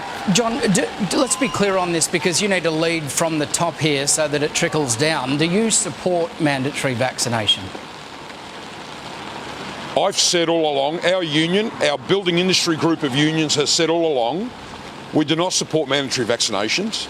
We support people's choice to be vaxxed. I'm a pro-vaxxer. I believe in vaccination. I've had my first jab, and the unions are pushing for vaccinations. We're running radio ads. But at the same time, we understand there is people that have got genuine concerns over, mandatory vaccinations, and some of them have got concerns over health issues, whatever issues, but some of them are real genuine concerns, and you've got to take that in consideration. But we have always said it's a shame it's come to this, but it is what it is. So we have never ever said we support mandatory vaccinations. Looking at the temperature gauge here, though, you're going to have an impasse for some time. I mean, Dan Andrews said there'd be a lot of people sitting at home in Melbourne which have done it tough, thinking we would love to be able to get back to work, and you're seeing the reverse in your industry. What do you say to that claim? Look, it was a privilege to be working. I mean, we've kept the industry safe. We've kept our members working because we know what's at stake. People have got mortgages. You're looking at people's mental well-being. People get cabin fever. We've seen that there's people that haven't worked since April last year, and there's businesses that are going broke. So it was a privilege to keep working, and together, a bunch of drunken morons who don't know what they were talking about. I mean, they've resulted in 300,000 people sitting at home, potentially, we don't know for how long. The minimum is 2 weeks. It could be up till Christmas. We don't know. That's how serious it is. It's a terrifying prospect, particularly considering what everyone's been through in Melbourne. It has the potential to put tens of thousands out of work as well. Let's hope we don't see a repeat today. John Setka, thanks for your time. Good morning. Thank you, Matt. Here's Nat. Thank you, Matt. Donald Trump has doubled down on claims that coronavirus originated in a Chinese lab and escaped from it. The former US president said he was shown evidence that dead bodies were dumped at the Wuhan Institute of Virology in late 2019. Was that something that came from the agencies, the intelligence agencies? Is that what they were telling you? I don't know where it came from. Ask China. Senior members of his previous government also say the virus was man-made. It's a hot topic this morning. I'm joined now by journalist Shari Markson and Justice Party leader Darren Hinch. Good morning. Shari, congratulations on this big expose. It's pretty damning stuff. Thank you. Thank you. Yeah, it was a huge documentary we had on Sky News last night that examined the origins of COVID-19, and it looked at all the evidence that is starting to build up that the virus may have leaked from the Wuhan Institute of Virology, either a natural virus they collected from the Yunnan province from caves, or a virus that might have started out naturally that they were doing laboratory research on. And you saw those claims from Donald Trump. This was something I personally had never heard before, and I've been looking into this topic extremely closely. He made the claim that he was shown evidence that there were body bags dumped outside the Wuhan Institute of Virology. I was shocked to hear that, and I then asked Secretary of State Mike Pompeo if this was true. He said he doesn't have the capacity to talk about things that presidents are able to talk about, implying the information was classified. So there's a whole body of evidence there, and it's definitely an intriguing topic. We need to get to the bottom of it because 4.7 million people have died. Yeah, it's frightening, isn't it? Darren, also in the expose, the claim that it may have actually originated as early as July 2019 in China. Do you think we will ever know for sure where it originated from? Well, you've got to deal with the Chinese, and that makes it tougher. But let me just say congratulations to Shari on that show last night. I watched it. When you think Paul Murray was orgasmic just to shake Trump's hand, and now she got the interview. It's a sad thing, though, Shari, that you didn't get to Mar-a-Lago and do it face-to-face. But that's what COVID has done, and that's what your story was all about. I know. I would have loved to have flown there to interview him in person, but at the time the interview came up, I'd only had one vaccine, and I just didn't feel comfortable going into the States without being properly vaccinated and protected. But maybe another time, in another 20 years. Yeah, and the repercussions, of course, as you say, right around the world for how many years to come, we don't know. Experts now predicting mask wearing could remain indefinitely in closed settings. Shari, is that a small price to pay? I think our lives will be forever changed by this, and I think masks are going to be now a permanent feature of our life. What worries me, Nat, is whether our kids are going to have to wear them in schools, because we've started to hear health experts and doctors say that when kids go back to school next year, they should be wearing masks. Already, this is happening in the United States. My sister has a toddler in San Fran, and he at 3 years old has to wear a mask to preschool. So I think this is going to just be, this is forever now. This is our life. Yeah, Darren, what do you think? Look, I'm biased because I have a very low immune system. I think I'll be following what the Chinese and Japanese people have been doing for years in polluted areas. I'll be wearing a mask in public, even when it's not compulsory. I think it's a small price to pay. We are getting used to it, and if that gets us back into system, back into regular life a lot easier, it's a very small price to pay. Okay, well, I think we better get used to it. Thank you very much, Darren. Congratulations, Shari. We'll talk to you next week. So kind. Thank you so much. Here's Matt. Well, still ahead, Pfizer breakthrough. The drug giant declares its vaccine is safe for children aged 5 to 11. How soon it could be rolled out. And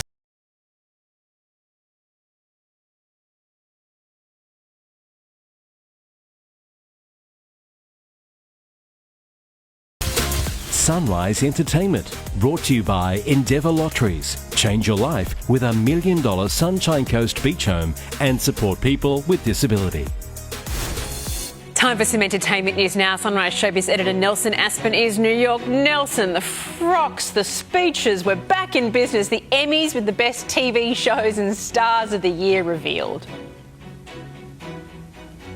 That's right. Think of all those happy dermatologists in Beverly Hills. But more importantly, a lot of the most popular shows did take home the awards that were expected to. The Queen's Gambit was named Best Drama. That wasn't a huge surprise, but really happy to hear. And Ted Lasso, as expected, was named Outstanding Comedy Series.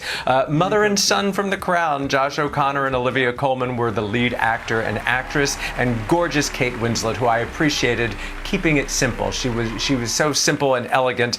She won for Best Actress in a Limited Series or Movie for Mayor of Easttown. She gave a very lovely, humble speech talking about bringing people together during the pandemic. And when you think about it, how could we survive lockdown without all the television that we have binged on and rely on, Eddie? Absolutely. We'll bring you all the speech highlights later on in Sunrise. Although a Hollywood actor did take a little dig at the Emmys' COVID-safe plan, Nelson. That's right. I don't blame him. Seth Rogen got up to present an award and really addressed the elephant in the room, the lack of masking and the lack of social distancing. Take a look. Let me start by saying there is way too many of us in this little room. What are we doing? They said this was outdoors. It's not. They lied to us. Hollywood and hypocrisy? Never heard of that before. Never. The Emmys super spreader event there. No, they did all have to be fully vaccinated to attend, those 500 guests. So thank you so much for that, Nelson. But yeah, did have a little bit of a point. A tent, not quite open air. Oh, it was supposed to be a tent, was it? Supposedly. I can't tell whether he was having a joke or whether he was actually serious. I think there was a little bit of both. I was distracted by the orange jacket. Yeah. That was deeply offensive. Yeah, I liked it. It's 7 a.m. Our top stories on Sunrise. Happening now, Melbourne on edge. The construction industry shut down for 2 weeks after anti-vax protesters turned on their union, running riot. The city bracing for more violence this morning. New this morning, junior jabs. Pfizer declares its vaccine is safe for children aged 5 to 11 as Sydney families are allowed play dates for kids. New developments, Queensland COVID alert, an infected traveller and a new case, the border bubble being tested again. New details, high-level talks, the PM's itinerary ahead of his touchdown in America. Caught on camera, citizens arrest the family in hot pursuit of thieves who broke into their home to steal car keys. Plus, dramatic delivery, the Melbourne couple celebrating the safe arrival of their little baby girl born in a hospital car park. And the Emmys winners. Jesus Christ on a bike! Are we going to do a speech to the Emmys? Access all areas, your favourite TV stars on this Tuesday, the 21st of September 2021. Right across Australia, this is Sunrise on 7. Now live from Brekkie Central, Nat and Matt. Hello and welcome to Sunrise. Also coming up, the top TV trends for any budget, the new technology turning your living room into more than just a movie theatre. Plus, for richer or poorer, the couple robbed during their bridal waltz, the wedding thief making off with the newlyweds' cash. But first this hour, Melbourne is bracing for more violence today after angry tradies clash with police in violent protests. It's forced the shutdown of the Victorian construction industry for 2 weeks. Officers were attacked, some belted with bottles, as workers stormed the CFMEU building.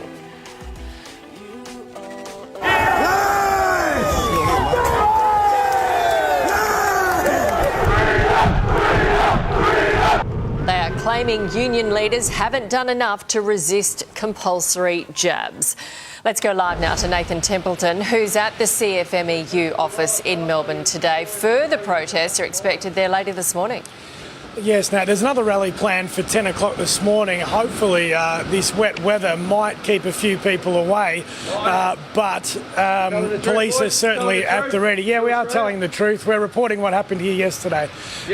Police are ready. They made several arrests yesterday, and they are also investigating dozens of other incidents during this ugly scene. About 500 protesters swarmed the CFMEU headquarters. Their anger was targeted at their boss, John Setka. They smashed up the building as they tried to get at the high-profile union leader. They clashed with police, they clashed with each other, and they're angry saying that vaccinations shouldn't be made mandatory. They're also upset about other COVID safety measures that are in place at work sites. We had John Setka on Sunrise just a short time ago where he clarified exactly who he thinks was there and his position on workers getting the jab.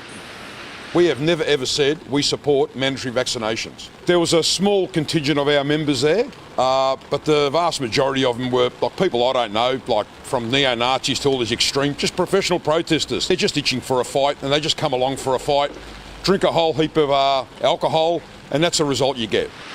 Now, the Andrews government reacted strongly and swiftly, shutting down all construction in Melbourne, Geelong and the Surf Coast, Ballarat and the Mitchell Shire for 2 weeks, starting at midnight last night. Now, there is a piece of vision which some viewers might find disturbing, which we're going to show you now. This one particular protester has enraged Victorians after being filmed kicking a dog. That will also form part of the police operation. It's fairly quiet here so far, apart from the odd person looking to have their say. We'll try to have a chat to them if they will front up to the cameras and make some sense. Nat? Yes, thank you very much, Nathan. Good job, despite the heckler. Now to the big news in the race to protect Aussie families from COVID. Pfizer has released brand new data on its long-awaited vaccine for children, and it shows it to be safe and effective for kids as young as 5. Pfizer is going to seek approval from US regulators and hopes it will be quick. Matt,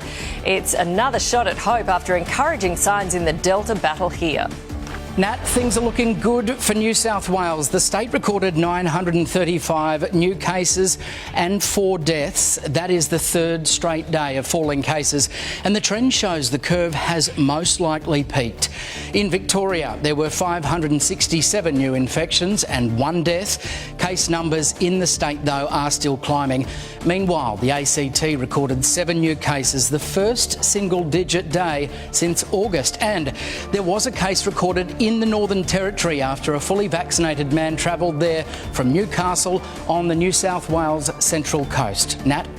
Let's go live now to our team of reporters. First to Tom Hartley in Sydney's West. Tom, kids under 18 are getting some much-needed lockdown relief today.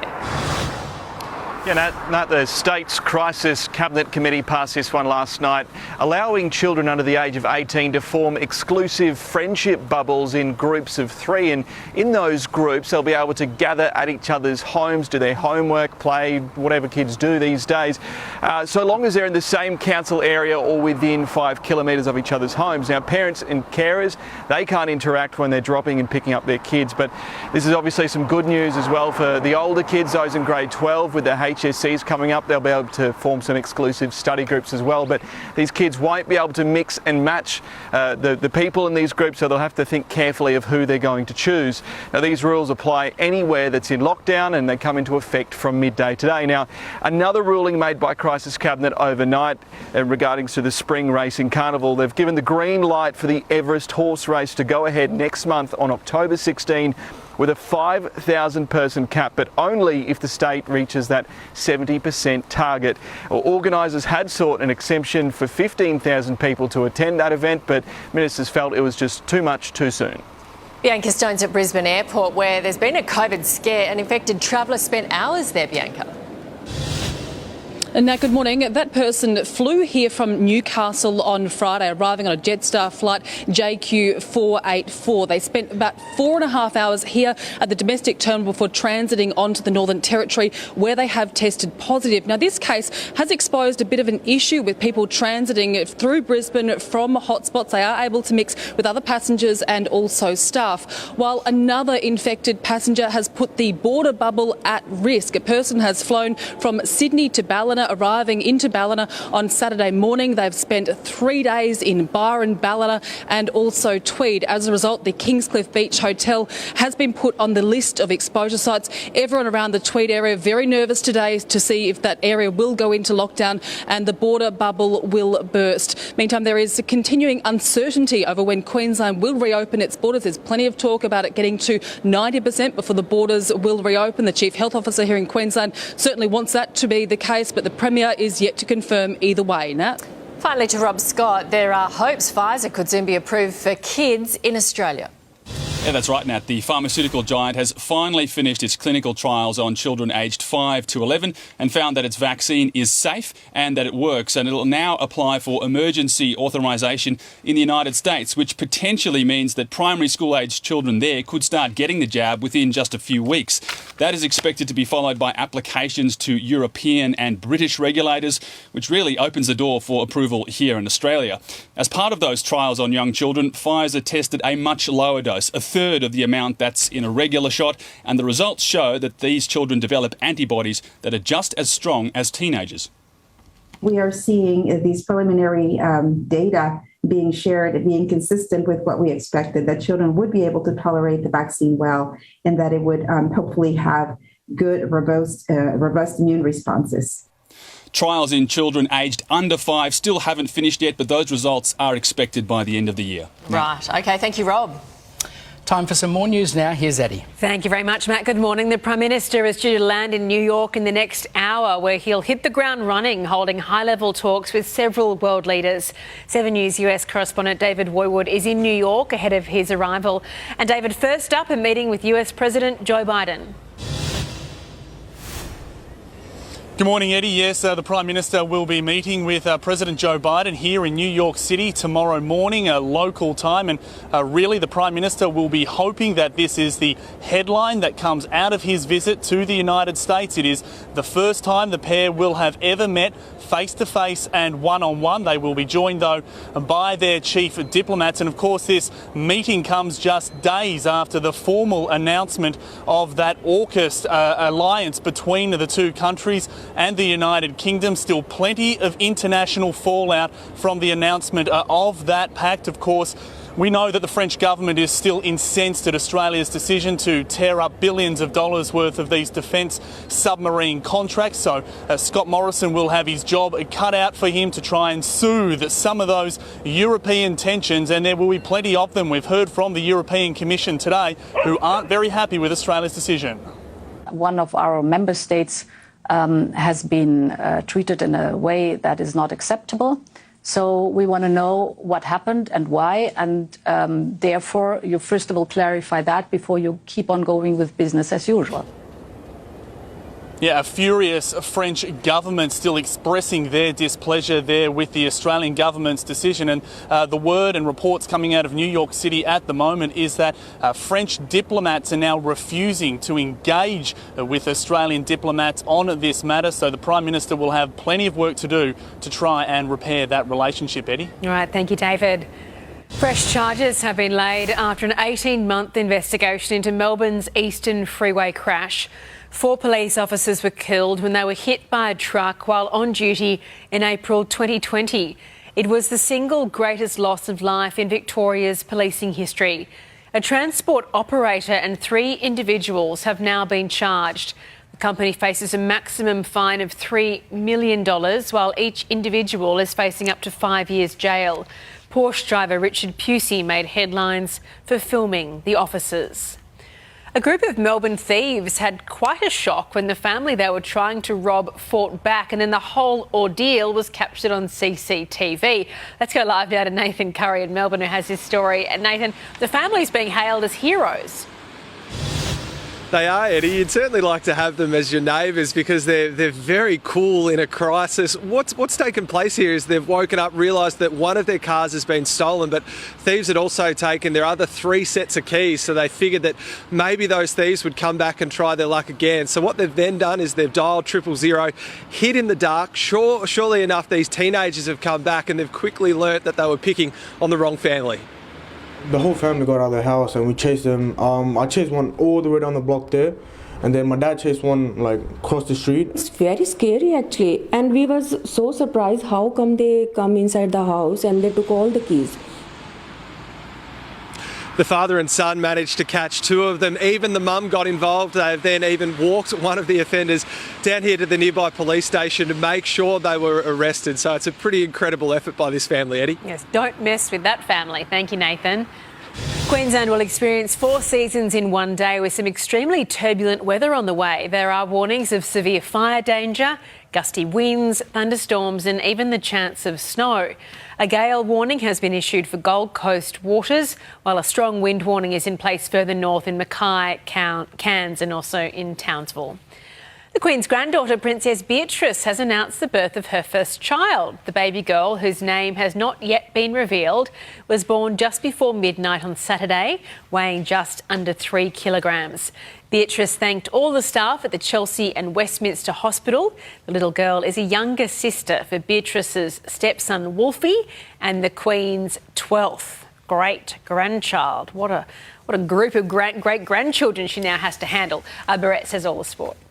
Any excitement is building for Saturday's AFL Grand Final with the sports historic Perth decider now only 4 days away. Melbourne is confident small forward Charlie Spargo will be fit in time for the game after hurting his ankle. Stephen May is yet to complete a full training session since injuring his hamstring, and you can watch all the action from Saturday's Demons versus Bulldogs clash in Perth. It's live right here on 7. The race for this year's Dally M medal is down to 5 players. Panthers halfback Nathan Cleary leads the count after round 19, with Manly superstar Tom Trebojevic in second spot despite an injury-ravaged season. Seagulls captain Daly Cherry Evans, Rabbitohs playmaker Cody Walker and Roosters skipper James Tedesco round out the 5. The winner will be named on the second night of the ceremony. That's next Monday. There you go.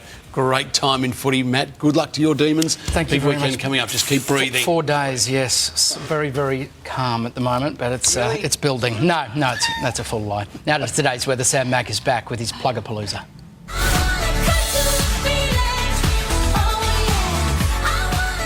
That's right, Matt. It's all about promoting, plugging small businesses. So many of them have been doing it tough over the last year and a half, but there's some great stories to come out of it, some real success stories, and a huge thank you to our Sunrise viewers who are getting behind these great small Aussie businesses. We're learning about unique products as well. We've got some really interesting businesses to plug coming up very soon, including something great for picnics, if you're an animal lover, something for your pets. We've got some really cool stuff on the way, but let's do a check of your weather. Sunrise weather brought to you by Beacon. Style more and pay less with up to 50% off lights, fans, globes, everything. Hurry, sale ends Sunday. Brisbane windy, mostly sunny, a top of 25. Sydney a shower or two and 17. Canberra partly cloudy and 14. Melbourne showers easing, top of 13. Hobart cloudy, 14 degrees. Adelaide also cloudy and 15. Perth sunny and 27. Darwin sunny and 37. We'll be back with more Plugapalooza very soon, but for now it's over to you, Nat. Thank you, Sam. Victoria's construction industry has been shut down for 2 weeks after violent protests at the CFMEU headquarters in Melbourne. Police were attacked by protesters in high vis who claim union leaders haven't done enough to resist compulsory jabs. The union boss has hit back, telling Sunrise the troublemakers were not his members. Look, there was a small contingent of our members there. But the vast majority of them were like people I don't know, like from neo-Nazis to all these extreme, just professional protesters. Same ones you see on Saturday previously. I mean, they're just itching for a fight and they just come along for a fight, drink a whole heap of alcohol, and that's the result you get, which is pretty disappointing. The state government has ordered all construction employees to have at least one jab before being allowed on site from Friday. Joining me now is ACTU Secretary Sally McManus. Good morning to you. Sally, they were throwing bottles and kicking a dog. Pretty horrendous yesterday in Melbourne. Yeah, it's absolutely horrendous. We completely condemn this. It's absolutely unacceptable, this attack on people and a union office. And this is, we've been seeing, unfortunately, coming for a while.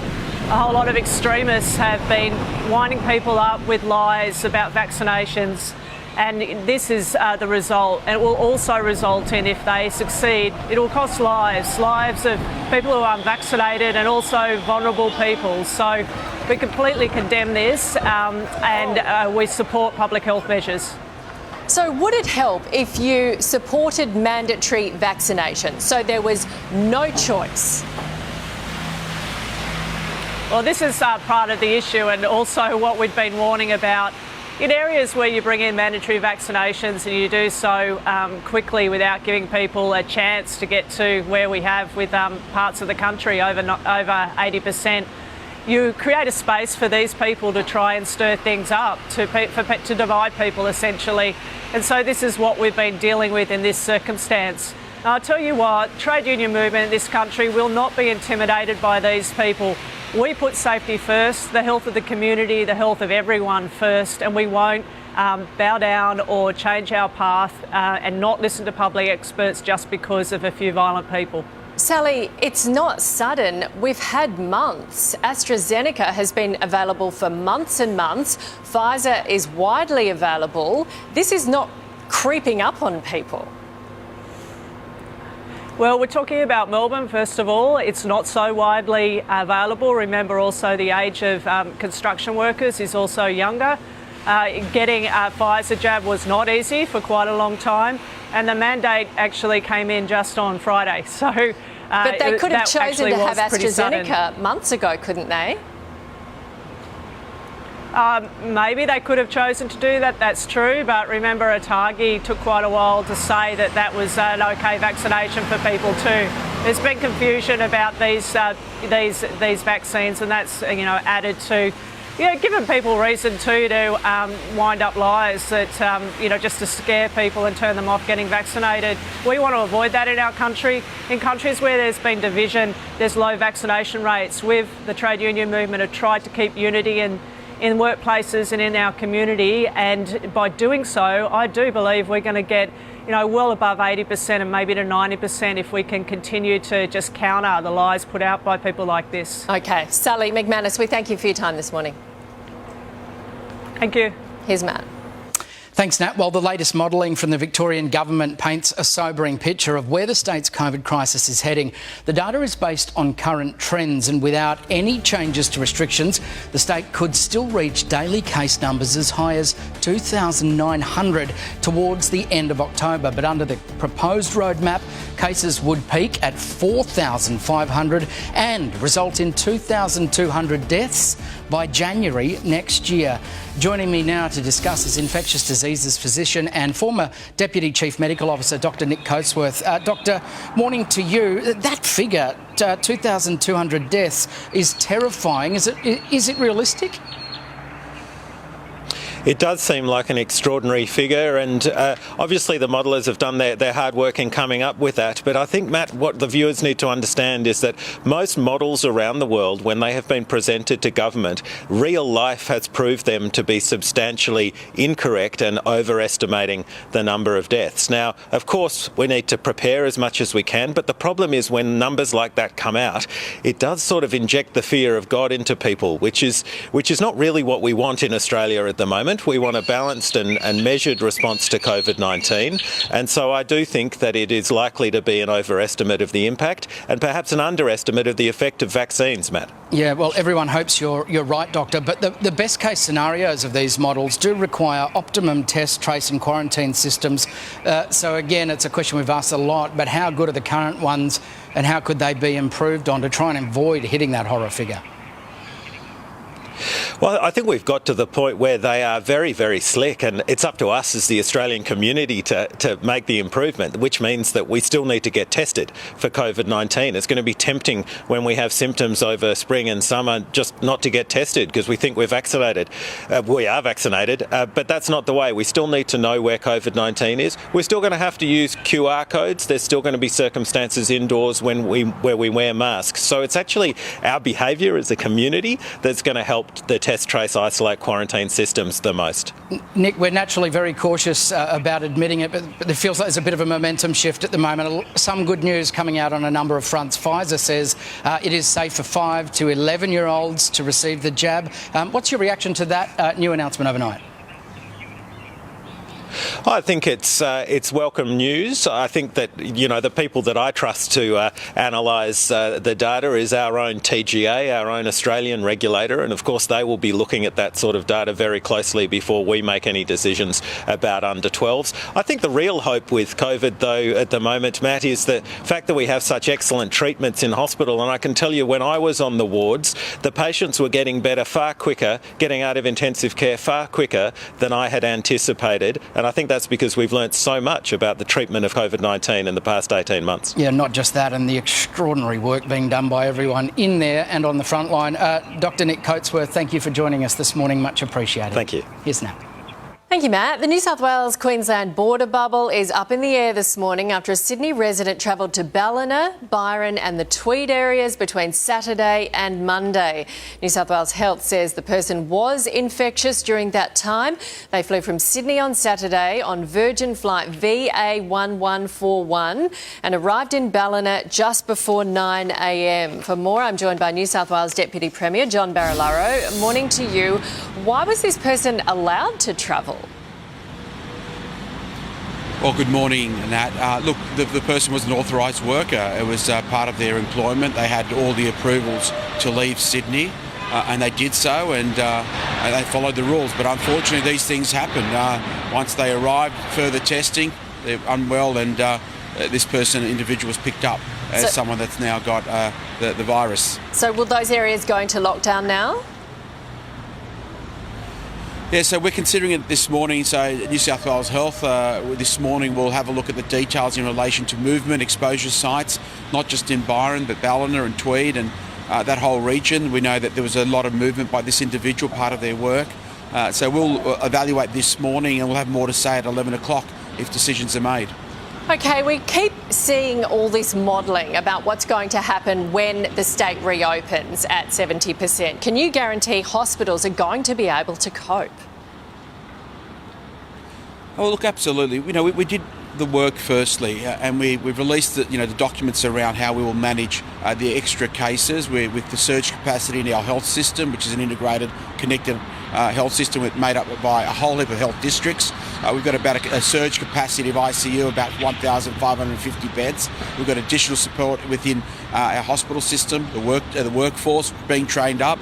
And so we aligned our 70% double vaccination roadmap to the ability and understanding what the numbers would look like. So we're confident. Does it mean it's going to be under stress? Absolutely. We know the health system will be under stress, but we've got to start learning to live with COVID.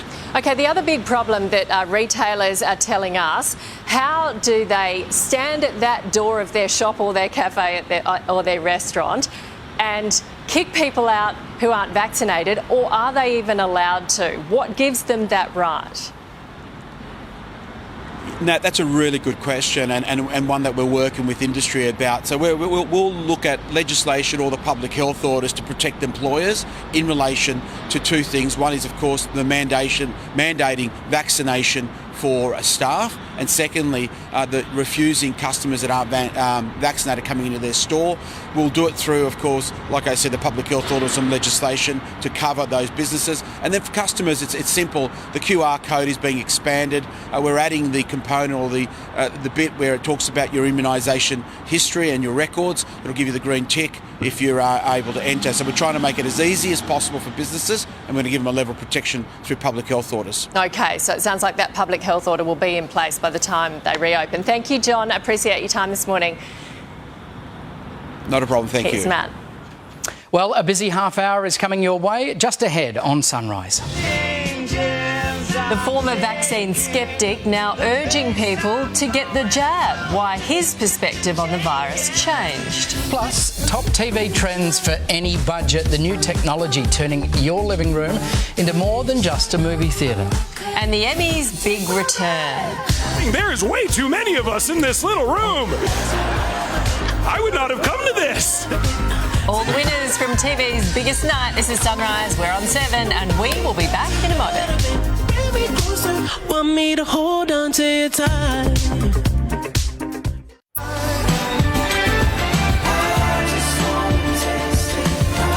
Tuesday morning on Sunrise, still ahead today, caught on camera. Melbourne family takes matters into their own hands in a dramatic citizen's arrest. But first, at 7:30, the Victorian construction industry has been forced into a 2-week shutdown after angry tradies clashed with police. Workers gathered to protest mandatory vaccines at the CFMEU building, some even attacking officers in very ugly scenes. Police are now bracing for further action today. There was a small contingent of our members there, but the vast majority of them were like people I don't know, like from neo-Nazis to all these extreme, just professional protesters. With the trade union movement have tried to keep unity in workplaces and in our community. We completely condemn this and we support public health measures. Hospitals are preparing for an influx of COVID patients. New South Wales Premier Gladys Berejiklian has warned October will be the worst period of this outbreak, with a likely rise in the number of deaths and intensive care admissions, while modelling in Victoria predicts cases to climb into the thousands over the next month or two, putting overwhelming pressure on their health system. For more, we're joined by President of the Australia and New Zealand Intensive Care Society, Dr Anthony Holley. Anthony, good to see you again. Our Premier's assuring us the system can cope. We've just had the Deputy Premier of New South Wales say that. Can it? Look, I believe we can. We shouldn't underestimate the challenge that faces the critical care community and the difficulties that will be faced. But I think we've spent the last 18 months preparing, learning about this disease, and maximising our ability to in fact provide care to the critically unwell patients. So no one can with certainty predict what this virus does, but in terms of preparation and substantial thought going into the process, I believe that we will ultimately be able to cope. Nat, we've recently undertaken a second enhanced ICU capacity study. You'll recall last year in April we published a study that was akin to how we would cope in a disaster situation, and we've modified our thinking to how we would cope in a enhanced ICU capacity situation. And the figures are not yet released, but they're somewhat gratifying to see that we do have capability to expand and in fact deal with the crisis. Do you believe some of the modelling? And I know it jumps around a bit because different people do it, but they're looking at worst case scenario. And particularly in Victoria, this new stuff is saying thousands of cases and in some cases thousands of deaths. So look, I think modelling is a dynamic process, and it's probably best left to the statisticians and epidemiologists. But what is comforting is that there's a range of modelling which inevitably is required to look at the worst case scenario and the best case scenario, and hopefully we fall somewhere in between that. Modelling is by definition a difficult thing to do, and it in fact is only that, modelling. But so long as we can prepare for the worst case scenario, then I think we'll be in a good situation, or a manageable situation. Okay, well, it sounds like you are. Thank you very much for joining us. Here's Matt. Queensland's borders may not reopen until the state reaches a 90% vaccination rate, with Premier Anastasia Palaszczuk refusing to commit to the 80% double-vaxxed threshold. It is the latest blow for the struggling tourism industry, now facing the prospect of no interstate visitors until after Christmas. And Chief Executive of the Queensland Tourism Industry Council, Daniel Gershwin, joins me now. Daniel, thank you very much for being with us. I mean, what an 18 months it has been for the tourism operators there that have withstood so much. Can they survive another setback? Good morning, Matt. Look, we don't need another setback, that's for certain. We've done it tough across Australia. In Queensland, we had the benefit of being able to move about most of the time within the state, and certainly in the September holiday, that's brought a bit of joy to some of the destinations in Queensland, with Queenslanders enjoying the great weather. But we ultimately need to open up. We need to welcome visitors from interstate. It's very important for us. It's a $10 billion business, interstate visitation. So we need to get back to that point, and many operators are hanging on by their fingernails. And those operators that are hanging on by that thread, I mean, you try and put yourself in their minds as you hear that Queensland is on track to hit 80% by early December, which would allow that crucial Christmas period. What are you hearing from the government about whether or not that is any chance of being allowed? Well, we did, of course, hear the discussion yesterday from the Chief Health Officer here, talking about the desirability of reaching 90%. And of course, we all hoped it'll be 90%, but I think the expectation of that happening is quite low, and not many countries, if any, have reached that around the world. So I think the more realistic target, the national consensus, seems to be 80% is a reasonable level of protection, along with the other health measures which we support, the tracing, the testing, and all the other social distancing measures. We support that proactively in our industry. We want to provide safe places to work, safe places to visit, but at some point we'll have to re-engage with the rest of the country and the rest of the world. Yeah, absolutely, and there's going to have to be more support for the industry if they hang on longer past Christmas. Thank you very much to Daniel Gershwin for us there.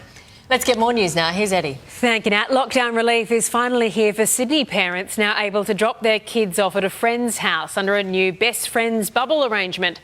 Crisis Cabinet signed off on the measure overnight, allowing under 18s from the same area to meet in groups of 3. Sydney COVID infections have fallen below 1,000 for the first time in nearly a month, sparking hopes this outbreak has peaked.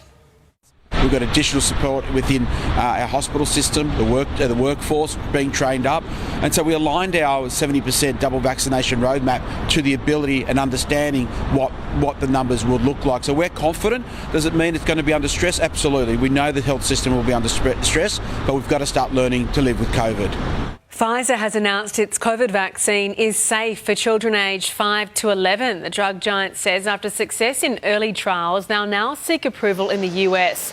There are hopes the vaccine will then be approved for Australian children. From news, I think that, the people that I trust to analyse the data is our own TGA, our own Australian regulator, and of course they will be looking at that sort of data very closely before we make any decisions about under 12s. The Prime Minister is due to arrive in New York in the next hour or so for a busy day of meetings with world leaders. Scott Morrison will hold his first one-on-one face-to-face meeting with US President Joe Biden ahead of talks with the President of the European Commission. Top of the agenda, our newly signed nuclear submarine deal. Later this week, he'll take part in the first in-person meeting of the Quad in Washington, D.C. Queensland Police are hunting for a security guard who allegedly stole money from a wishing well at a wedding reception. Security video appears to catch the culprit in the act while guests were distracted by the bridal waltz.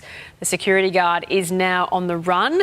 He better hope police catch up with him before the happy couple. The bride is a world champion fist fighter. The groom, professional boxer. They only found out about it when one of the guests said, "Did you receive my gift?" And they said, "Well, no, we never did." So they did a tally of the proceeds and found out that he just kind of snaffled a bit from the wishing well. He's not frenzied, is he? Allegedly. He does it quite. He's very relaxed, hiding in plain sight. He might a lot be, of gumption. He might be frenzied now. Yeah, well, have a look at that. He's got a lot of reasons to run. I would be frenzied. You know what they've got to do now? They've got to check all the other weddings he was at. Oh, yes. Allegedly. The good thing is, if you didn't give a gift, you could just say yours was stolen. That's what. I don't know why my mind leapt there, but yeah, devastating. They must have grabbed mine too. That is the equivalent of putting someone else's card or your card on someone else's gift. Just to clarify, I've never done that. Whatever, Matt. Alistair Clarkson has officially shut the door on becoming Carlton's next coach after a last-minute offer. The former Hawthorn coach spoke to the Blues over the weekend but said he is determined to take at least a year off before taking up any new role. Port Adelaide assistant and former Brisbane coach Michael Voss is the favourite for the job. West Tigers coach Michael Maguire is on borrowed time after the club abandoned plans for an emergency board meeting to discuss his axing when details leaked to the media. 7 News understands Maguire's sacking is imminent despite having 2 years left on his contract. He'll be the 5th coach sacked at the club since Tim Sheens in 2012. Tough time of the year to be a coach, guys. There you go. It certainly is. Let's get a weather check. Sam Mack is back with Plug-a-Palooza.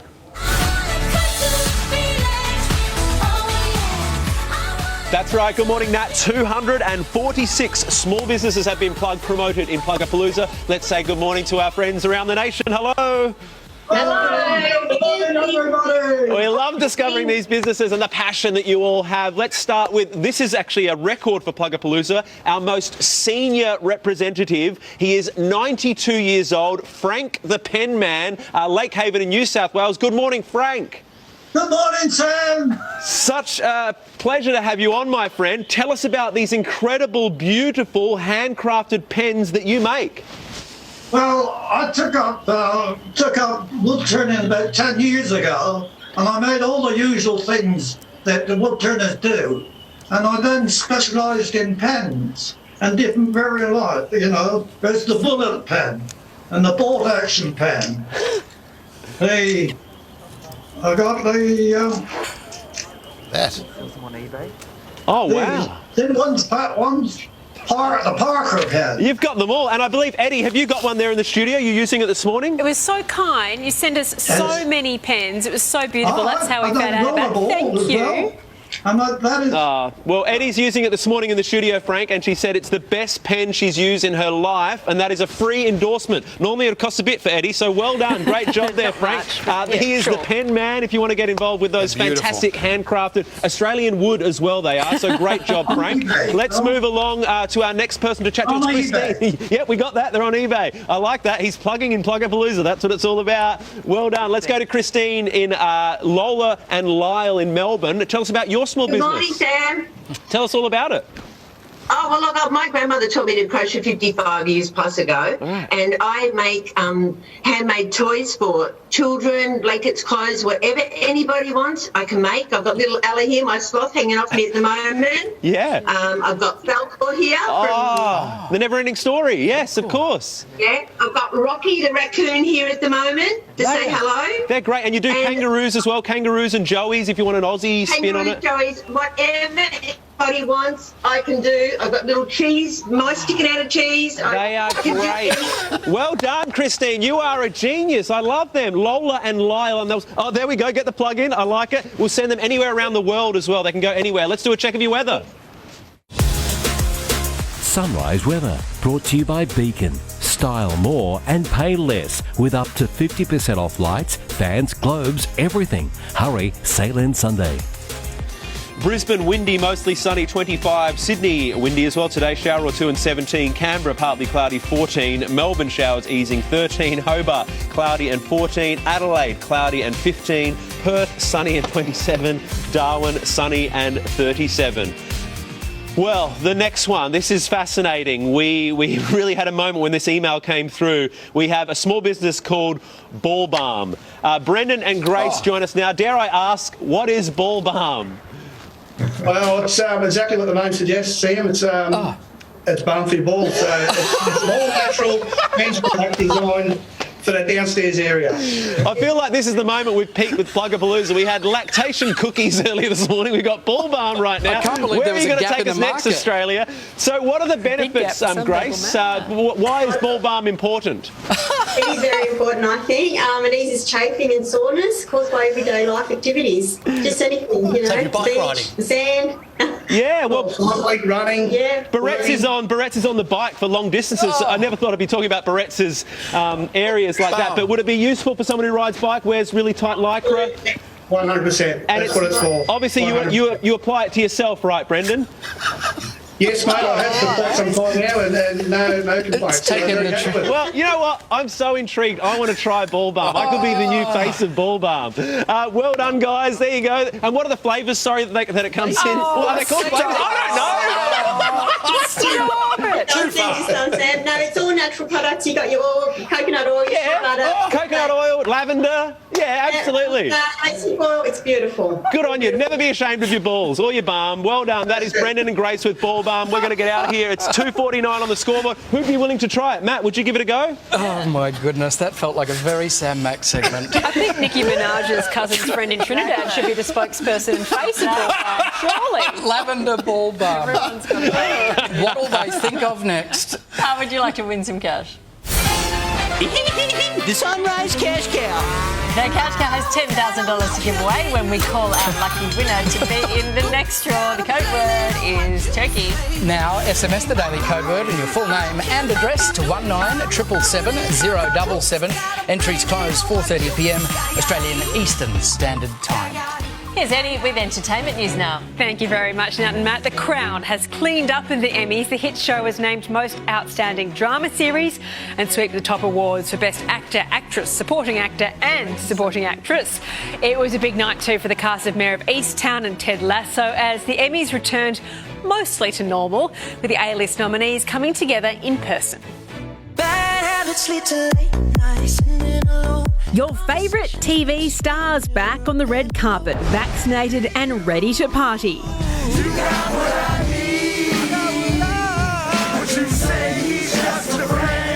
This year's Emmys was scaled back to 500 guests in a tent in downtown LA. Seth Rogen wasn't entirely on board. Saying there is way too many of us in this little room. What are we doing? They said this was outdoors. It's not. They lied to us. We're in a hermetically sealed tent right now. I would not have come to this. After dominating last year's virtual Emmys, the cast of Schitt's Creek reunited on stage. Thank you so much. There's nothing on the prompter. It's nothing on the prompter.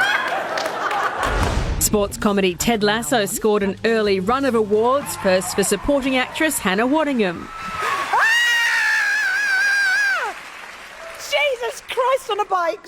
Oh, we got to give a speech to the Emmys! Then it was her co-star's turn. Brett Goldstein named Best Supporting Actor in a Comedy. I was very, very specifically told I'm not allowed to swear, so this speech is going to be short. Jennifer Coolidge presented the award for Outstanding Lead Actor in a Comedy Series.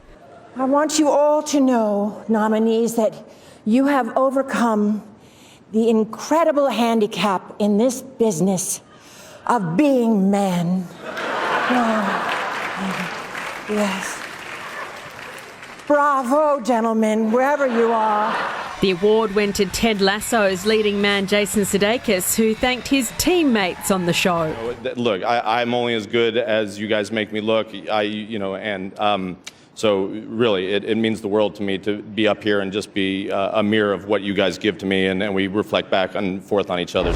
Jean Smart won her 4th career Emmy for her acclaimed comedy series Hacks. I have to acknowledge my late husband, Richard Gilliland, who passed away 6 months yesterday, and I would not be here without him, without his kind of putting his career on the back burner so that I could take advantage of all the wonderful opportunities that I've had. Limited series Mayor of Easttown won big. Kate Winslet for Outstanding Lead Actress. Mayor of Easttown, it seemed to, it was this cultural moment, and it brought people together and gave them something to talk about other than a global pandemic, and I want to thank everyone for watching our show. Emmys too for her supporting co-stars Evan Peters and Julianne Nicholson. And Kate Winslet. Man, you're good at acting. But turns out that you're good at caring for a whole production.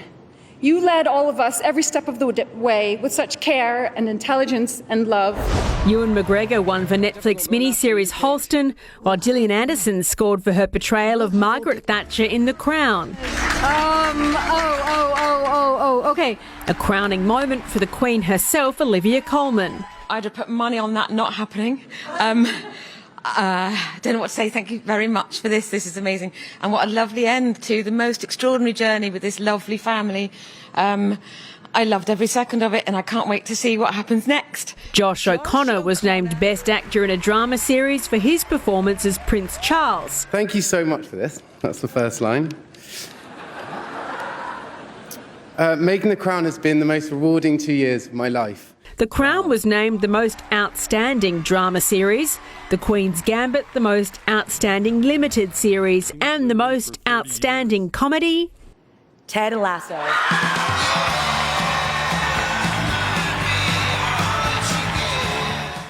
Ted Lasso, my husband is obsessed with that show, so is Brett's. He loves it too. The Crown went back to shooting 2 hours after the Emmys. It was 4 a.m. in the morning in the UK. They went straight back to set. So Really? fantastic that we'll see the next season soon. Yeah, I think I'm the only one who doesn't like Ted Lasso. Yeah, you're out on your own there. Sorry. Yeah. He's very positive. This is what the world needs right now. More Ted Lassos. Okay. There's your homework. Well, we've been dealing with the pandemic, haven't we, for more than 18 months. There are still plenty of COVID sceptics, though, who don't believe the threat is real. But some also are now changing their tune. One of them is a Sydney man who is sharing his mum's remarkable story of survival against COVID infection. He's now hoping to convince other non-believers to take the threat seriously. Tina Casaniti is back home after surviving her near-death battle with COVID. Doing so much better. I am. Thank God every day for that. She spent 3 months in hospital and rehab, including 22 days in a coma. I just can't believe it that I'm here, that I'm alive. It's a miracle. With her every step of the way from a distance has been her son, Damien. All right, give us the royal waves. Love you, Mum. His mum's fight has been a serious wake-up call. Up until her diagnosis, he wasn't just sceptical of COVID vaccines, but the virus itself. I didn't have any belief in it. Like, I didn't know anyone that got it. I thought it was a lie, to be honest. Damien's now had his first dose of Pfizer and will be fully vaccinated within weeks, but says nothing could have convinced him to get a jab prior to his mum's battle. We were told by doctors that, she might not pull through. It had to take my family, unfortunately, to get it, for me to realise that this is real. Ian Connellan from the Royal Institution of Australia is pleased to see people like Damien coming forward to get the jab, but says the science world is now having to compete against more than just anti-vaxxers. We know that people were anti-vax, but they're a very small portion of society. But we have this much larger group that's developed called the vaccine hesitant, and that's all about that disagreement between opinion and fact. We are experiencing unprecedented levels of scepticism, and experts say the rise of the internet is to blame. Rather than offering different points of view, social media is often tailored to reinforce the one we already have, and it happens without us even knowing it. Separating fact from fiction online can be hard, especially when celebrities claiming to be pro-vaccination still question their effectiveness. Whether it's rapper Nicki Minaj tweeting about her cousin's friend's impotency, or American podcaster and COVID sufferer Joe Rogan spruiking anything but a vaccine. All kinds of meds, monoclonal antibodies, ivermectin. It's a worming agent. There were a couple of early studies that suggested it might be efficacious in dealing with COVID, but it's very clear now that that's not the case. So, if you're sceptical and choosing to do your own research, you need to be ready to have your views challenged. You've got to be vigilant if you're really keen on making sure that you're looking for the latest facts. You've got to be prepared to read outside of your comfort zone, to go and look for things that you disagree with. And if you're still not willing to listen to what science and the experts are saying, perhaps the word of a former sceptic will do the trick. Seeing what my family have gone through, and especially my mum, if this vaccine's going to give us a shield and protect us and stop us from being hospitalised, then I'm definitely all for it. If a vaccine's going to save your life and save your loved one's life, go and get it done. It's very important. Powerful message. Well, moving on, and Aussies love their televisions, and it seems bigger is better, with many consumers updating their home setups while they've been unable to go to the movies or live entertainment. So this morning we've got your guide to the latest technologies on the market. Sunrise consumer correspondent Sean White has been talking with the top brands. Nat, Matt, good morning. Look, the great news is there's something for every budget. And while the big players have been producing amazing TVs, the mid-tier and smaller competitors are catching up. But whether you want your TV to be bigger, brighter, or simply blend into the background, there's something for everyone. There's a lot of interesting stuff going on in the TV space in terms of big screens. People are buying 75-inch and even 85-inch. That's the really big growth sector. But there's more to consider than just size. This morning we've got your guide to the latest technologies on offer from three of the biggest brands. Well, first up, LG, who have today released their QNED range in Australia. LG has OLED, which is the premier technology for great movies, immersive experiences, but now they've come out with QNED, which is a mini LED technology, which is also very popular because it can provide great contrast, but it's at a slightly lower price point. So it makes that sort of quality a little more accessible than having to pay up for OLED. Essentially, they're trying to provide more control over light, which gives you the best of both worlds when it comes to brights and darks. Samsung has a similar offering called Neo QLED, but they've pushed hard to give consumers more options for TVs that suit your home. We have the Serif, which is a self-standing TV that comes in all kinds of cool colors. Then there's the Frame, which is a television that looks like a picture frame and even puts a picture on the screen when you're not using it. Also, you can go outside with a TV called the Terrace, which is good for outdoor and humid conditions. Then there's Hisense, who are a great option for price without forfeiting great features. So they've got a mini LED television that you can choose, but their prices are usually a little more competitive, a little sharper. So you don't have to compromise on the technology, but you might get a better deal, or you might be able to buy a bigger screen for your budget than you would otherwise. TVs should last for at least 5 years, even longer, so it's always worth doing as much research as possible. On top of resolution, screen size and display technology, look into the smart TV capabilities it comes with, and even things like ports and connectivity. Audio is also key. Sonos has just released their Gen 2 Beam, which supports Dolby Atmos. It's a more budget-friendly option when compared with their bigger, more premium soundbar, Sonos Arc. But no matter what soundbar you choose from any brand, always ask to see if you can get a package deal or discount when buying a new TV. Yeah, technology's getting so good, we're just upgrading too fast these days, guys. TVs age like in dog years, don't they? 5 years is a century. Our parents had them for 45. Still to come, shut down. Melbourne's construction industry closed after violent protests. The city bracing for more clashes this morning. And global fight. What Australia can learn from other countries that have opened up. You are watching Sunrise here on 7. We'll have more in just a moment.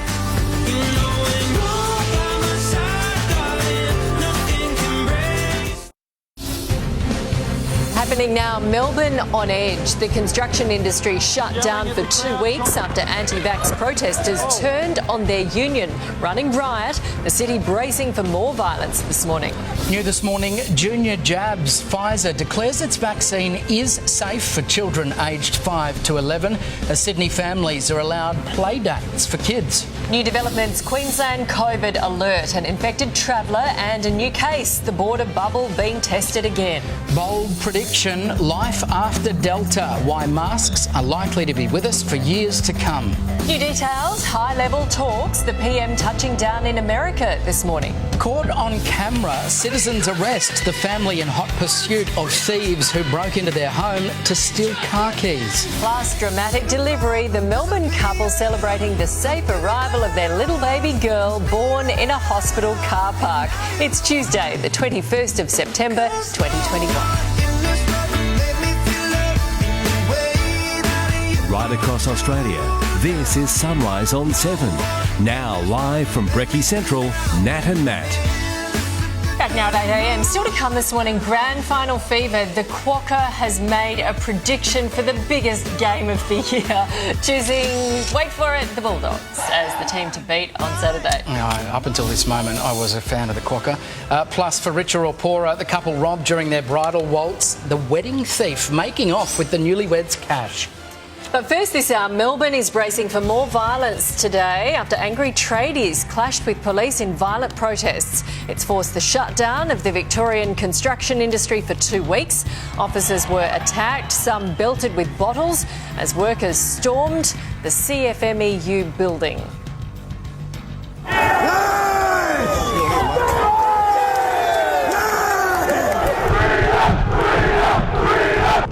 They're claiming union leaders haven't done enough to resist compulsory jabs. Live now to Nathan Templeton at the CFMEU office in Melbourne. The demonstrators are planning more action, Nathan.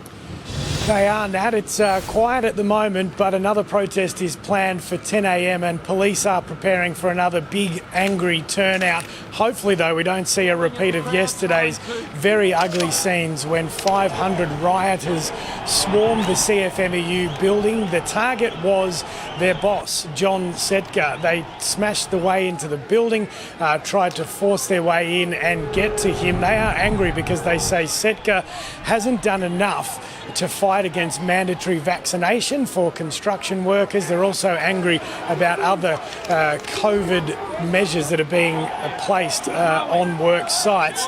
Now, we spoke a little while ago to both CFMEU boss John Setka and trade unions leader Sally McManus.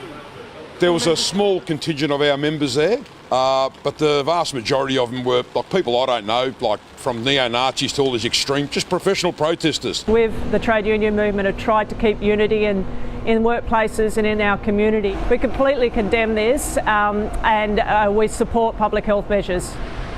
Now, the Andrews government clearly condemns it as well because they have acted swiftly and strongly, shutting down all construction in Melbourne, Geelong and the Surf Coast, Ballarat and the Mitchell Shire. A lot of people out of work for 2 whole weeks. That started at midnight last night. Now, there is one piece of vision coming up that some viewers may find disturbing. This particular protest has enraged a lot of people by kicking a dog. Now, no police on scene yet. Interestingly, we have seen a few people in high-vis milling around the area, but it is quiet at the moment. But we're bracing for more action at around 10 o'clock, Nat. OK, thank you, Nathan. Now to the big news in the race to protect Aussie families from COVID. Pfizer has released brand new data on its long-awaited vaccine for children, and it shows it to be safe and effective for kids as young as 5. Pfizer is going to seek approval from US regulators and hopes it will be quick. Matt, it's another shot at hope after encouraging signs in the Delta battle here. Nat, things are looking good for New South Wales. The state recorded 935 new cases and 4 deaths. That is the 3rd straight day of falling cases. And the trend shows the curve has most likely peaked. In Victoria, there were 567 new infections and 1 death. Case numbers in the state, though, are still climbing.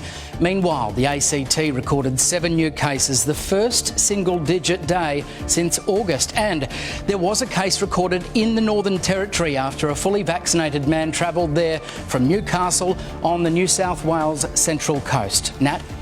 Let's go live now to our team of reporters. First to Tom Hartley in Sydney's West. Tom, kids under 18 are getting some much needed lockdown relief today.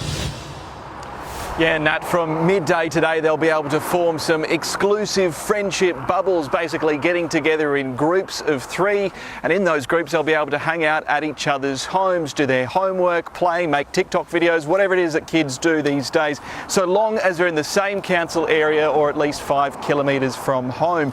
Now, parents and carers, they can't join in on this fun, unfortunately. They are very limited here. They won't be able to interact when dropping off and picking their kids up, but this is obviously good news for some older kids too, looking towards the end of the school year. Grade 12s will be able to form study groups ahead of their HSC. Now, these rules apply for any kids anywhere in lockdown at this point in time, and it comes into effect from midday, as I said. Now, something else that was passed by the Crisis Cabinet overnight as well, they've given the green light for the Everest horse race to go ahead next month on October 16, so long as the state has reached that 70% vaccination target. Now, they've capped that event at 5,000 people. An exemption was sought to have 15,000 people there by organisers, but ministers felt that was just too much too soon. Bianca Stone's at Brisbane Airport, where there's been a COVID scare. An infected traveller spent hours there, Bianca. And good morning. That case has exposed a bit of an issue with people transiting here from hotspots. That person arrived here at Brisbane on Friday, spent about 4.5 hours here before flying on to the Northern Territory, where they have tested positive. Brisbane Airport has now been listed as an exposure site, but probably more of a concern this morning, especially for people who are around that border zone, is an infected passenger who flew from Sydney to Ballina. That person has been identified as an authorised worker. They spent 3 days travelling around Byron, Ballina and also Tweed. The New South Wales Deputy Premier says those areas may go into lockdown. This morning we'll have a look at the details in relation to movement, exposure sites, not just in Byron but Ballina and Tweed and that whole region. We know that there was a lot of movement by this individual, part of their work, and we'll have more to say at 11 o'clock if decisions are made. If a lockdown is, of course, announced, that newly formed border bubble, well, it will burst. So not good news for anyone who lives in that border zone. And there is continuing uncertainty this morning, Nat, over just when Queensland will reopen its border. Lots of talk about 90%. We know the Chief Health Officer has certainly indicated she would like to see 90% fully vaccinated before Queensland reopens its border. But the Queensland Premier has not confirmed that either way yet. Finally to Rob Scott, there are hopes Pfizer could soon be approved for kids in Australia. Yeah, that's right, Nat. It's the news that parents around the world have been waiting for. Pfizer has finally finished its clinical trials on children aged 5 to 11 and found that its vaccine is safe and effective. It'll now apply for emergency authorisation in the United States, which means that primary school age kids could start getting the jab there within just a few weeks. Applications to European and to British regulators are expected to follow pretty quickly, which means Australia may not be far behind. It's welcome news. I think that, the people that I trust to analyse the data is our own TGA, our own Australian regulator, and of course they will be looking at that sort of data very closely before we make any decisions about under 12s. As part of its trial on 5 to 11-year-olds, Pfizer tested a much lower dose, about a third of the amount that's in a normal shot, and the results show that children develop antibodies just as strong as those in teenagers. Now, in terms of when children under 5 can expect to get a jab, those trials are still underway, although the results are expected by the end of the year. Nat? OK, thank you, Rob. Time for some more news now. Here's Eddie. Thanks, Matt. Good morning. In breaking news, the Prime Minister has just landed in New York, where he'll hold high-level talks with several world leaders. 7 News US correspondent David Woywood is there in New York waiting for him. David, first up, a meeting with US President Joe Biden. Eddie, good morning. Yes, the Prime Minister has just touched down at JFK Airport in the past 5 minutes or so ahead of a jam-packed schedule here in New York City starting tomorrow and then on to Washington DC for the rest of the week. And of course, tomorrow it will be that big meeting between the President, Joe Biden, and the Prime Minister, Scott Morrison, that the Prime Minister will be the headline out of this meeting. It will be the first time that they've actually met face-to-face and one-on-one. one. They will be, though, joined by their chief diplomats, and it will be the first time as well that they've had that chance to formally speak in person since the announcement very recently of the AUKUS alliance. Of course, that security pact with the United Kingdom as well. Still plenty of international fallout from the announcement of that alliance, particularly the French government still incensed with Australia's decision to tear up those defence submarine contracts worth billions and billions of dollars. We know that the President will be, the Prime Minister rather, will be trying to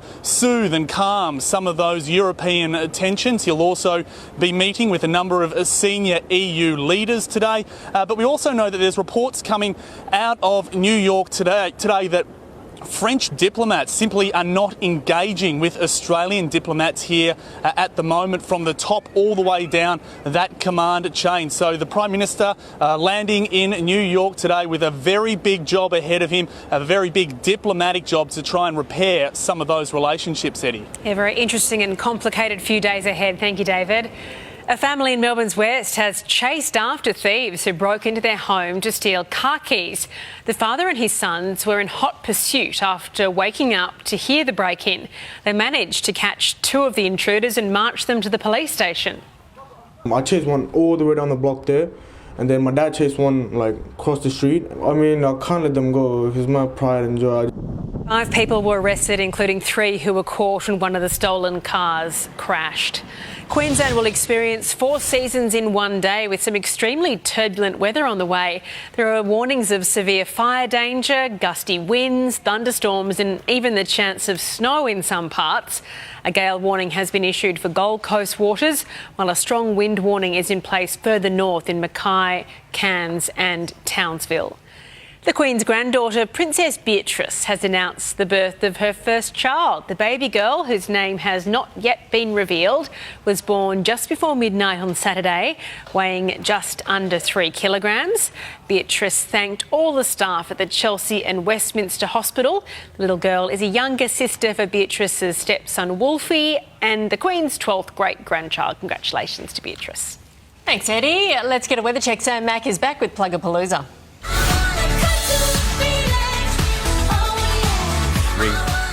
Yes, we are. Good morning, team. As you can see, 249 small businesses plugged. Let's say good morning to our friends around the country.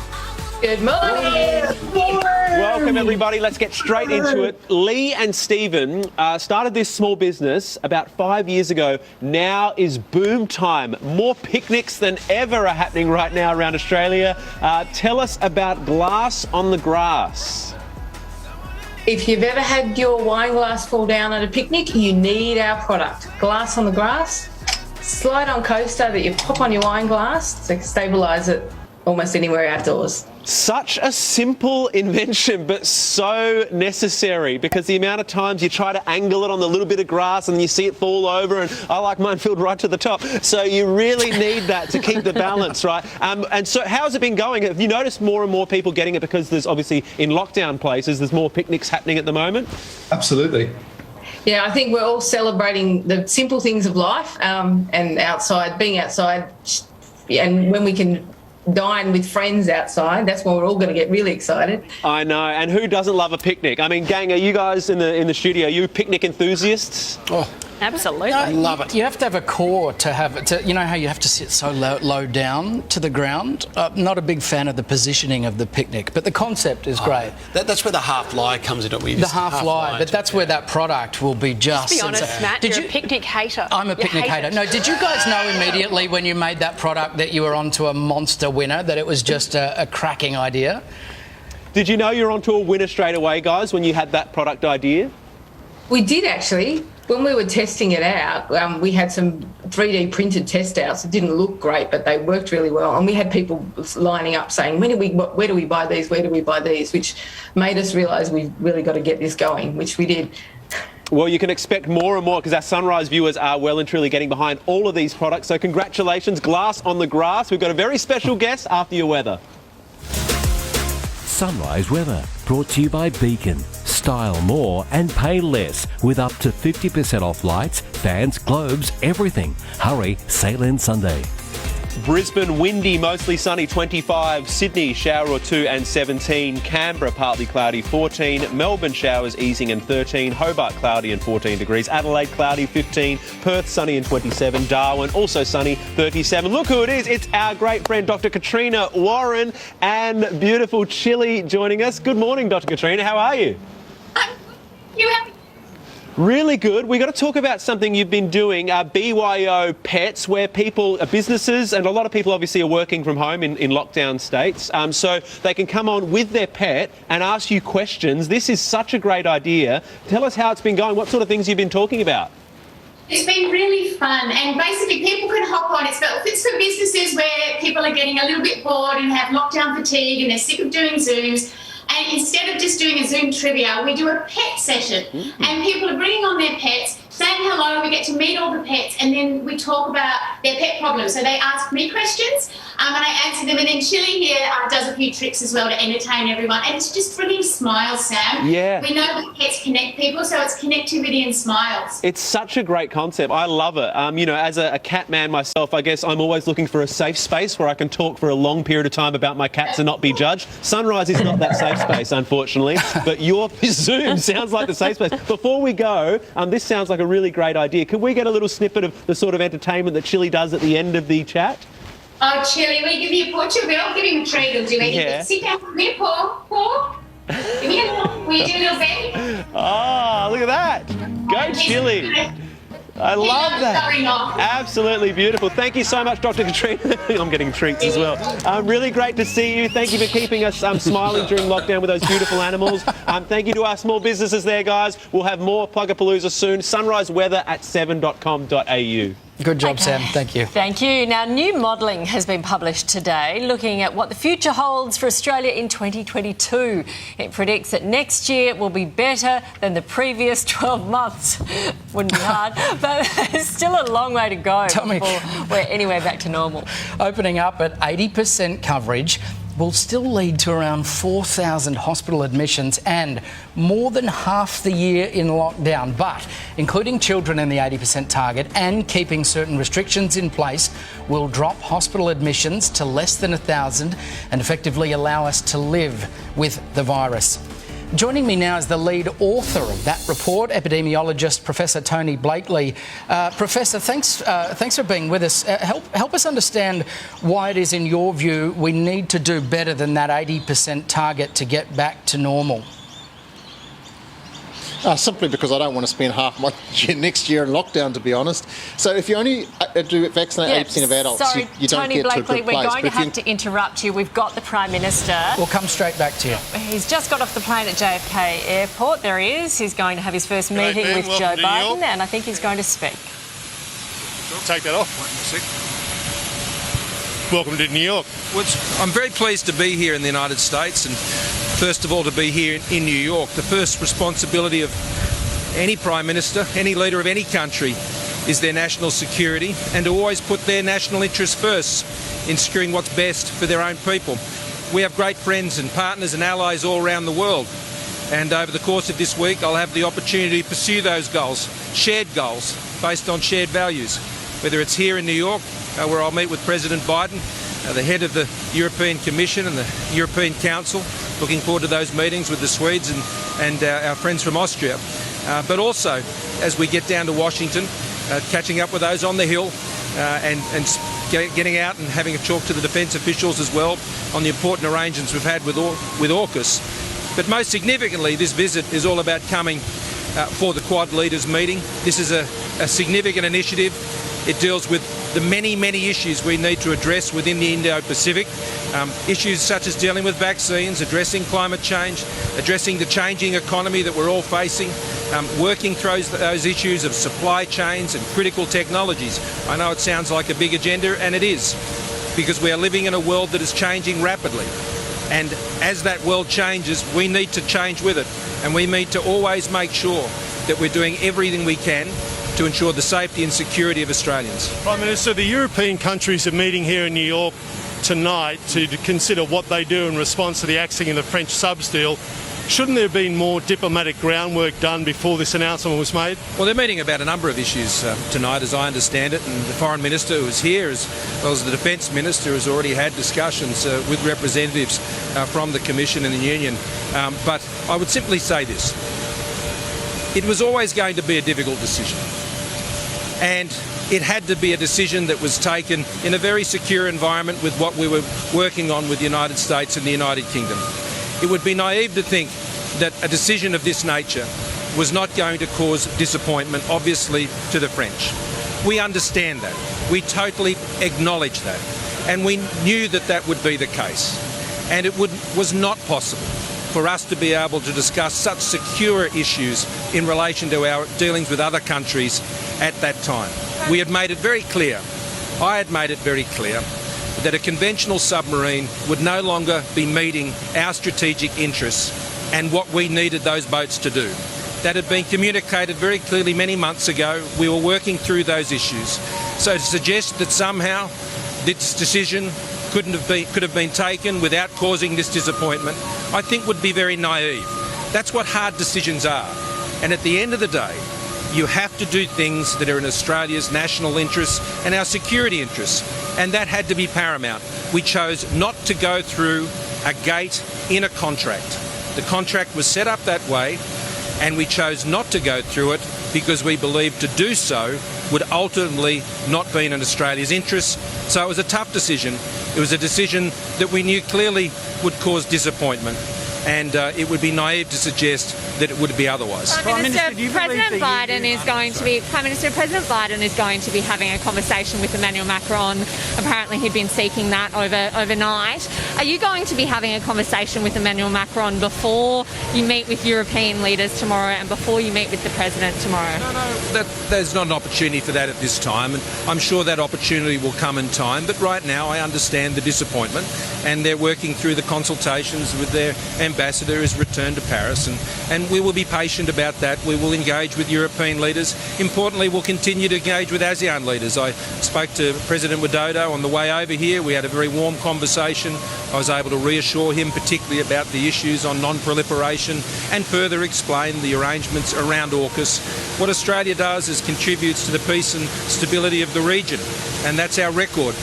We have been able to establish a dialogue partnership with ASEAN for the first time under our government, and that provides a good channel to further understand the steps that Australia necessarily has to take. I mean, all countries have to take decisions in their interests. All countries in the region understand that, and there is now the opportunity, given it has been announced, to provide further explanations, and that's exactly what we're doing, and they're being warmly received. Prime Minister, do you fear that the decision has put the EU free trade agreement with Australia at risk? Well, I can only really, I suppose, quote I think it's the Foreign Affairs Chief from the European Commission, who said that you don't mix apples and pears. And I think that's a pretty good summary of the situation. I mean, these issues will be worked through in the weeks and months ahead. I mean, it's not an easy thing to do, to get an agreement with the European Union on trade. I think everyone understands that. The Canadians have been trying to secure one for some time, and they've also not made much progress there, but we wish them well with that. You know, these issues are not easy to arrive at. There are many other factors that come into it. So I think once we work through, tomorrow is a good opportunity to further discuss and explain the necessary decision that Australia has had to take. We have commercial relationships with countries all over Europe, in particular including other defence contract arrangements with Germany, for example. And we're looking to establish even more of those relationships directly. I'm particularly looking forward to the discussion with the Austrian Chancellor tomorrow to that end. So we've got a lot of great relationships here, a lot of great friends, and I'm looking forward to spending time with them, but particularly as we get to the end of the week, that very important Quad Leaders meeting, the meetings with the Prime Minister Yoshisuga, as well as Prime Minister Modi.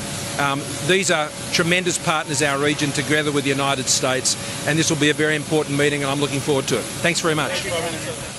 There you go. Scott Morrison arriving at JFK Airport in New York. He'll be meeting with the US President. Interesting, asked him obviously about the French anger on the subs deal, saying it was communicated months ago to the French that conventional subs wouldn't meet our needs. Fascinating to listen to his tone there, Nat, as well. I mean, there is a hint of an admission that the entire EU trade agreement could be under increased strain as a result of this. Let's certainly hope it's not. But yeah, it was years behind schedule, it was years behind budget, but obviously the PM says it needed to be taken, that decision. Yeah, and it would be naive to think that they wouldn't be disappointed. Let's go back to epidemiologist Professor Tony Blakely. We're talking about these targets that several of the big states want to meet, 80%. Do you think it is, the big question, I guess, everyone's talking about, is it safe to open at 70%, as New South Wales is talking about? Will our hospitals cope? Well, that's up to New South Wales to decide, but what they will need to do is they'll need to monitor the daily cases very closely, and if it looks like they're going to crash through about 2,000 or 3,000 daily cases, they'll need to pull back because they'll overwhelm their health services. But the modelling we've done today helps inform New South Wales and Victoria a little on that, but it's really speaking to 2022 and talking about the fact that vaccinations alone, whilst very good and essential, will not get us there alone. So 80%, we'll need 80% of children plus vaccinated, a minimum level of public health and social measures, and then we'll be okay. But okay still looks like about 1-4% of time in lockdown, which I don't want. So we're going to have to innovate, and that's the other thing our modelling shows. A bit like in your car, if you reach under the hood and you play with the model a little bit, we can see that things like ventilation, air filtration of public buildings and central business district offices will make quite a difference, as well rapid antigen testing when we need to dampen down transmission. And what this report speaks to is a wider menu of options that will help us get through 2022 in a shape that was better than this year. Professor, if you had your way, though, are you suggesting that we should really wait to 90%? Because it says if we waited, that it would slash hospitalisation and death rates by 80% and we'd have no time in lockdown at all. Yeah, no. What I'm speaking to is what we want is our equilibrium next year and how we function then. On the way to then, I support the Premiers trying to open up when they can, but they've got to keep those daily case numbers well less than 3,000 in a state the size of New South Wales or Victoria. Otherwise, you'll crash through and really overwhelm the health services. And what they need to do, and I think they're doing it reasonably well, is basically lay out your road plan and be honest with the public that we may need to slow down or retreat if those case numbers are going up. And I certainly listened to Dan Andrews carefully on Sunday, and he was very careful to point that out. Yeah, OK. Tony Blakely, we thank you for your time this morning. Still to come, from Singapore to Denmark, how other nations are learning to live with COVID. And car park baby, the newborn delivered safely in Dad's new Subaru. Meet the family. Next, this is Sunrise on 7. More in a moment.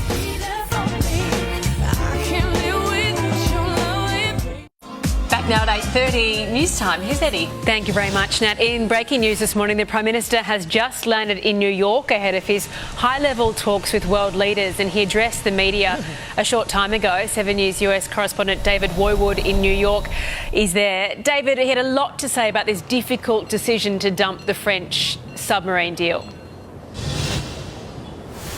He did, Eddie. Look, Prime Minister Scott Morrison has really addressed some of the fury that we have seen from the French government over the past few days as he's really walked into this diplomatic storm here in New York City. Look, he has said that he understands the French government is incredibly disappointed by this decision by the Australian government to side with the United States and to tear up billions of dollars worth of those defence contracts. But he says the decision was in Australia's best interests. I had made it very clear that a conventional submarine would no longer be meeting our strategic interests and what we needed those boats to do. That had been communicated very clearly many months ago. We were working through those issues. So to suggest that somehow this decision could have been taken without causing this disappointment, I think would be very naive. Yeah, the Prime Minister speaking just moments ago. Look, he has also said that at this point there is no plans for him to meet with the French President either, and we are now hearing from some sources here in New York City that French diplomats are simply refusing to engage with Australian diplomats over this issue. But certainly a big week ahead for Scott Morrison. He will meet with the President of the United States, Joe Biden, tomorrow morning here in New York City, and then it will be on to Washington DC, where he will also be meeting with the members of the Quad delegation from the United States, India and Japan as well. Eddie? OK, thanks very much, David. The Victorian construction industry has been forced into a 2-week shutdown after angry tradies clashed with police. Workers gathered to protest mandatory vaccines at the CFMEU building, some even attacking officers and a dog.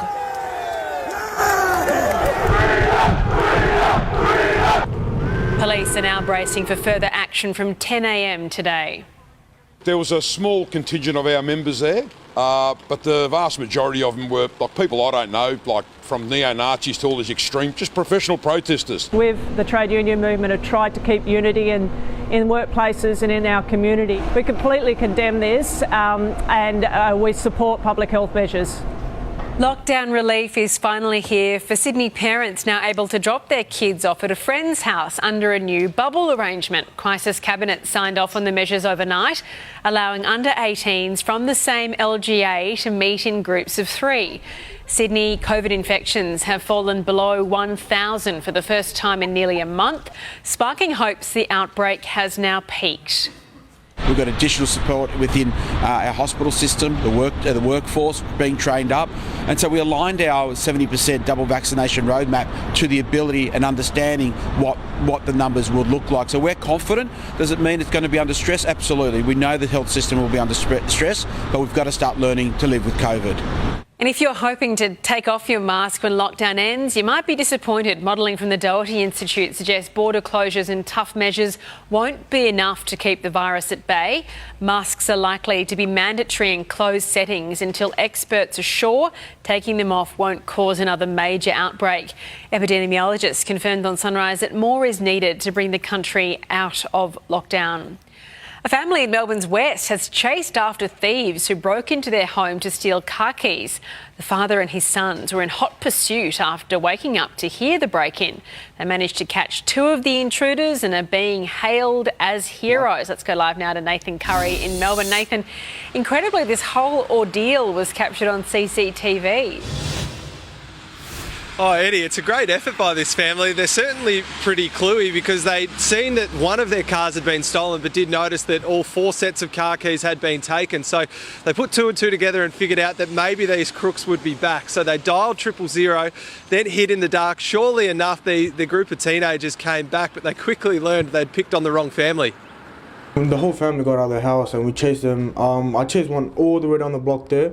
And then my dad chased one like across the street. It's very scary actually, and we was so surprised how come they come inside the house and they took all the keys.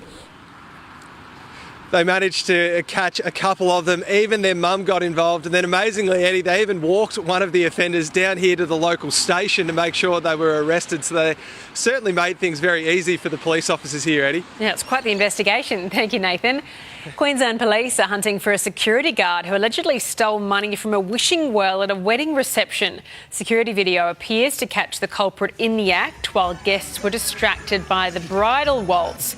The security guard is now on the run. He better hope police catch up with him before the happy couple. The bride is a world champion fist fighter and the groom a professional boxer. The vendor has refunded the cost of security. Thanks very much. Barrett says your sport. Eddie, excitement is building for Saturday's AFL Grand Final. With the sport's historic Perth decider only 4 days away, Melbourne is confident small forward Charlie Spargo will be fit in time for the game after hurting his ankle. Stephen May is yet to complete a full training session since injuring his hamstring. And you can watch all the action from Saturday night's Demons versus Bulldogs clash in Perth live here on 7. Matt, the AFL Premiership Cup made its way to WA's Rottnest Island, where it was welcomed by some local quackers. And sorry to say, Demons fans, Matt, the furry little critters who are rarely wrong have chosen the Bulldogs. to win. Bring back the big octopus. grand final game. Inclusive. Yes, we must have a meerkat we can use next time. The race for this year's Dally M medal is down to 5 players. Panthers halfback Nathan Cleary leads the count after round 19, with Manly superstar Tom Trbojevic in second, despite an injury-ravaged season. Seagulls captain Daly Cherry-Evans, Rabbitohs playmaker Cody Walker and Roosters skipper James Tedesco round out the 5. The winner will be named on the second night of the ceremony next Monday night. There you go.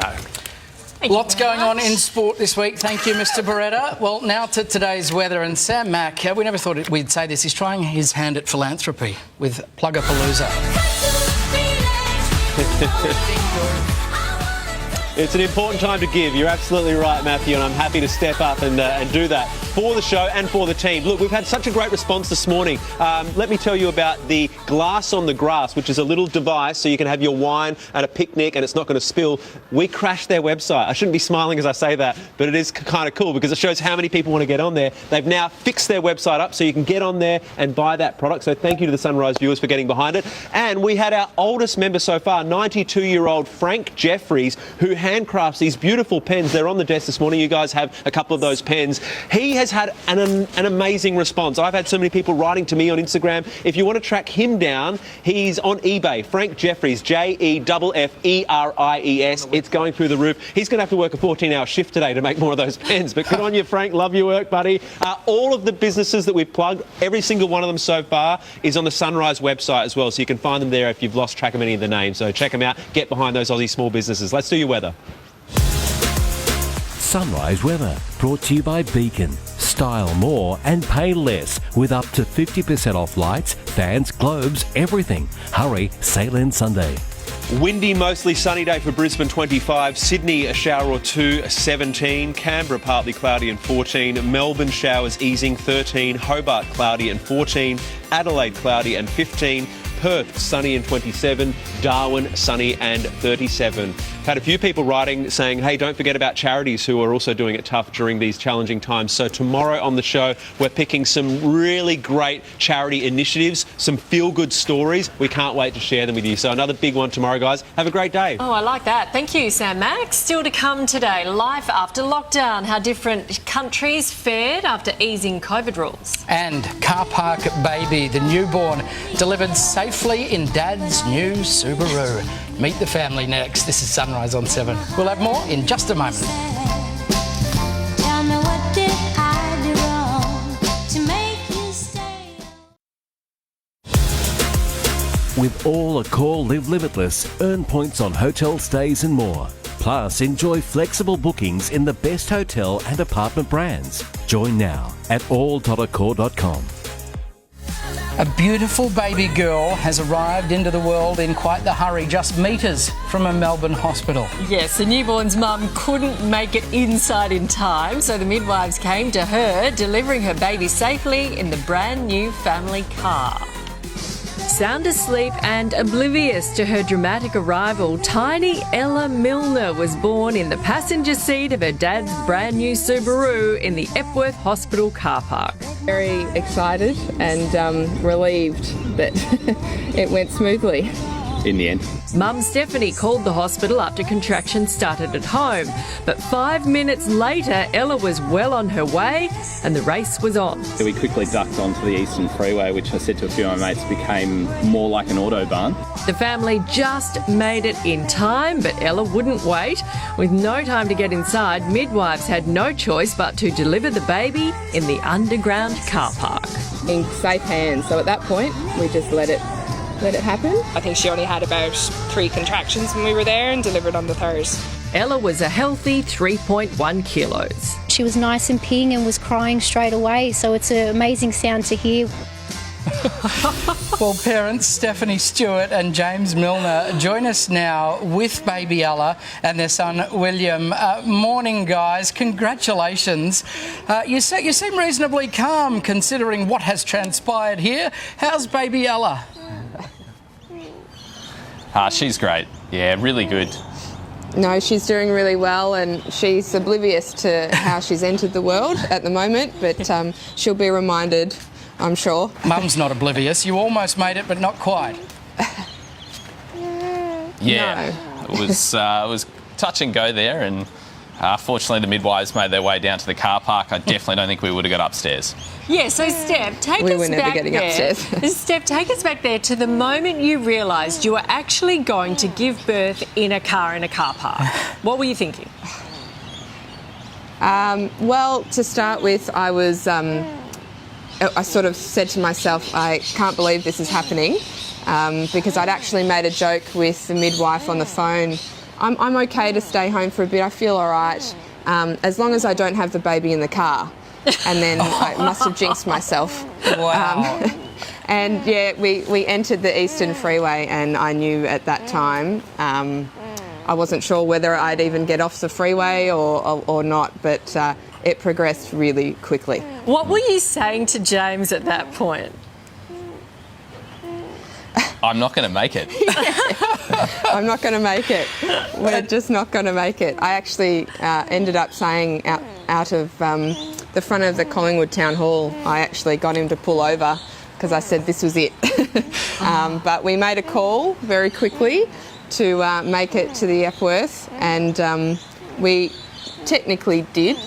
Yeah, we got just there. not inside. Oh, my goodness, just give an insight into each other's stress levels as this was unfolding. I mean, how was James under fire? Was he cool, calm and collected? I mean, he did nothing anyway. Completely, actually. He drove very well, actually. So I'm lucky, but no, he was very calm. I was probably the one sort of concentrating on what I needed to do, and James was likewise concentrating on what he needed to do, which was get us as close as he could. I know Chris from the Epworth, which was the midwife, said to me later, it was really funny because when he got there, Steph introduced herself. Who has the presence of mind? I didn't realise I did. Yeah, and then you thought it's kind of obvious who the one is having the baby in the front seat. Steph, will you kill me if I ask James how the brand new Subaru is? Look, it's fine actually. My auntie the night before said make sure you put some extra towels down on the new seat, which I did. And yeah, no, even Chris and that, we pulled up right next to the laundry in the Epworth, so that certainly helped a great deal as well. A couple of guys came out with some fresh hot towels. So wow. Yeah, look, it all survived. It's all very serendipitous. Yeah, you guys are organised, and she's gorgeous, and I'm sure little older brother William is prepared for anything now. Thank you so much, and congrats. What a story. Thank you. Fantastic. Thanks. They're so calm, aren't they? Wow. So breaking news now. Victoria's daily COVID cases have just been released. 603 new infections. Live now to Sunrise correspondent Nathan Templeton in Melbourne. Big jump from yesterday. Nat and Matt, yes, that number just keeps going up. 603, clearly the highest we've had in this wave. It's 36 more than yesterday, and sadly there has been another death, same as we had one also in the previous 24 hours. And concerningly, test numbers were a little bit down, only 49,000, which makes that high number of 603 all the more worrying. But we have been told to expect this number to keep increasing, and it's certainly doing that at the moment, Matt and Nat. Yeah, hopefully a boost to those testing numbers throughout the rest of this week. Thank you to Nathan there. Ahead on Sunrise, from Singapore to Denmark, how other nations are learning to live with COVID. And hold on to your hats, Queensland, to experience 4 seasons in one day with some extremely turbulent weather on the way.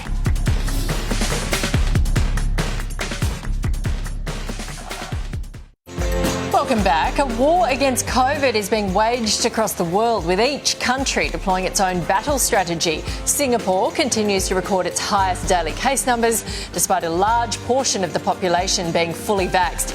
Denmark has returned to pre-COVID life, declaring the epidemic is under control and no longer a threat. But for the UK, it's a bleaker picture. There are talks of a potential partial lockdown just months after celebrating Freedom Day. So who's doing it right?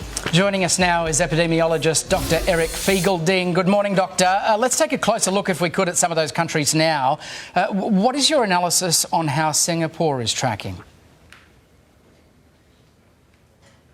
trajectory. It's near its all-time high, and that data is from 2 days ago. I think it's going to break its all-time high record from last year. Wow. But Singapore is 80% vaccinated, and this is why we are really worried, because Delta is just so contagious that I think the old mantra of once we hit like 70, 80%, it's enough. That's not enough. Not with Delta, not given how, the vaccine protects you against hospitalization and death, but it's not impervious in terms of infection.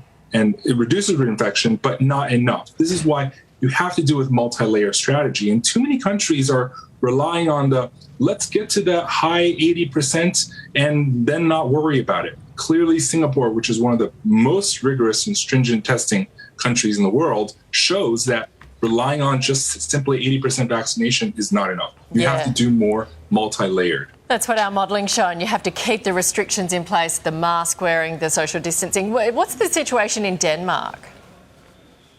Well, Denmark has decided to kind of ignore, it's in certain ways. I don't like what Denmark is doing. I don't like what UK is doing, because, cases might be going down, but it's kind of like if you're on a vegan diet for 1 month after high cholesterol, after that 1 month, it's not like your cholesterol or underlying problem has been solved. We'll go back to bacon and sausages, it's going to go back up. And we've seen this time and time again. It's like we failed to learn that even though cases are going down now, the moment you lift restrictions, things will go back up, especially with Delta. And we've seen Delta can hit twice. UK is on its second Delta wave after its previous Delta wave ended towards the end of July, August. But now it's going back up because people are ignoring mitigations, and the Delta will crawl up and creep up on you if you just ignore it.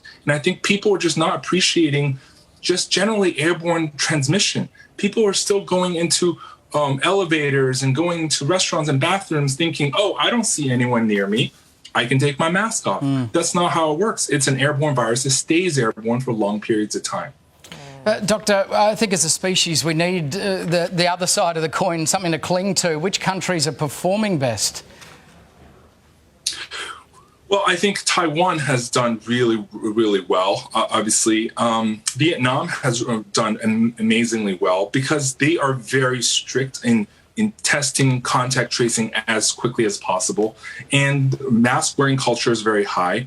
Although some can say Singapore is very similar to those countries as well. But Singapore very recently relaxed some of its mitigation standards, which they're going to reimpose. But, Vietnam is not a wealthy country, for example.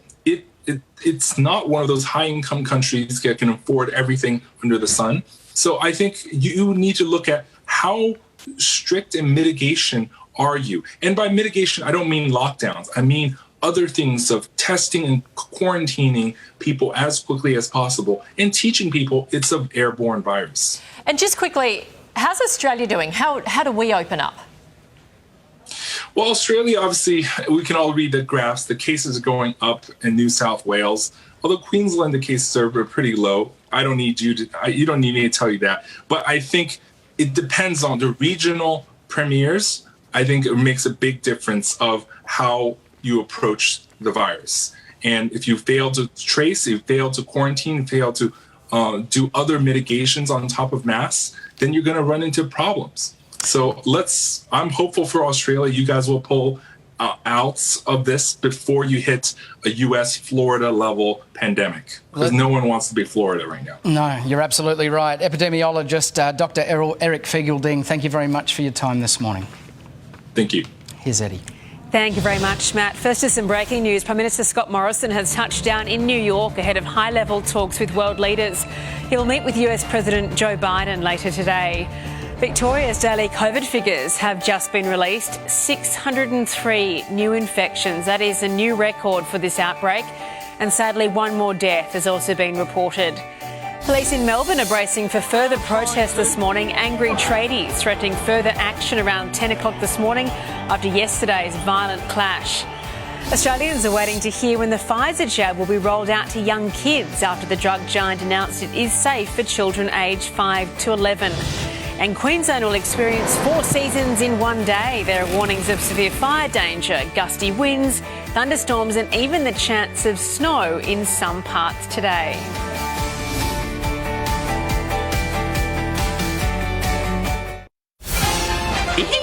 The Sunrise Cash Cow.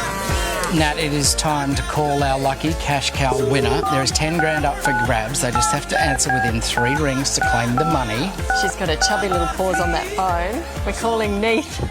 She looks slender. Yes, Snock in New Slender South Wales. paw. Come on, Neith. One. Is that how you say it? Neith. I'm not sure. Not Neith. The land of Neith. So much Sorry. chatting was going on. 3 rings just went by like that and 10 grand goes begging. Oh well, to be in tomorrow's draw, you just need the code word, which is turkey. Now SMS that daily code word and your full name and address, 19777077. Entries close 4:30pm Australian Eastern Standard Time. As bookings open for Christmas overseas travel, what you need to know so you don't get caught out, only on Sunrise tomorrow.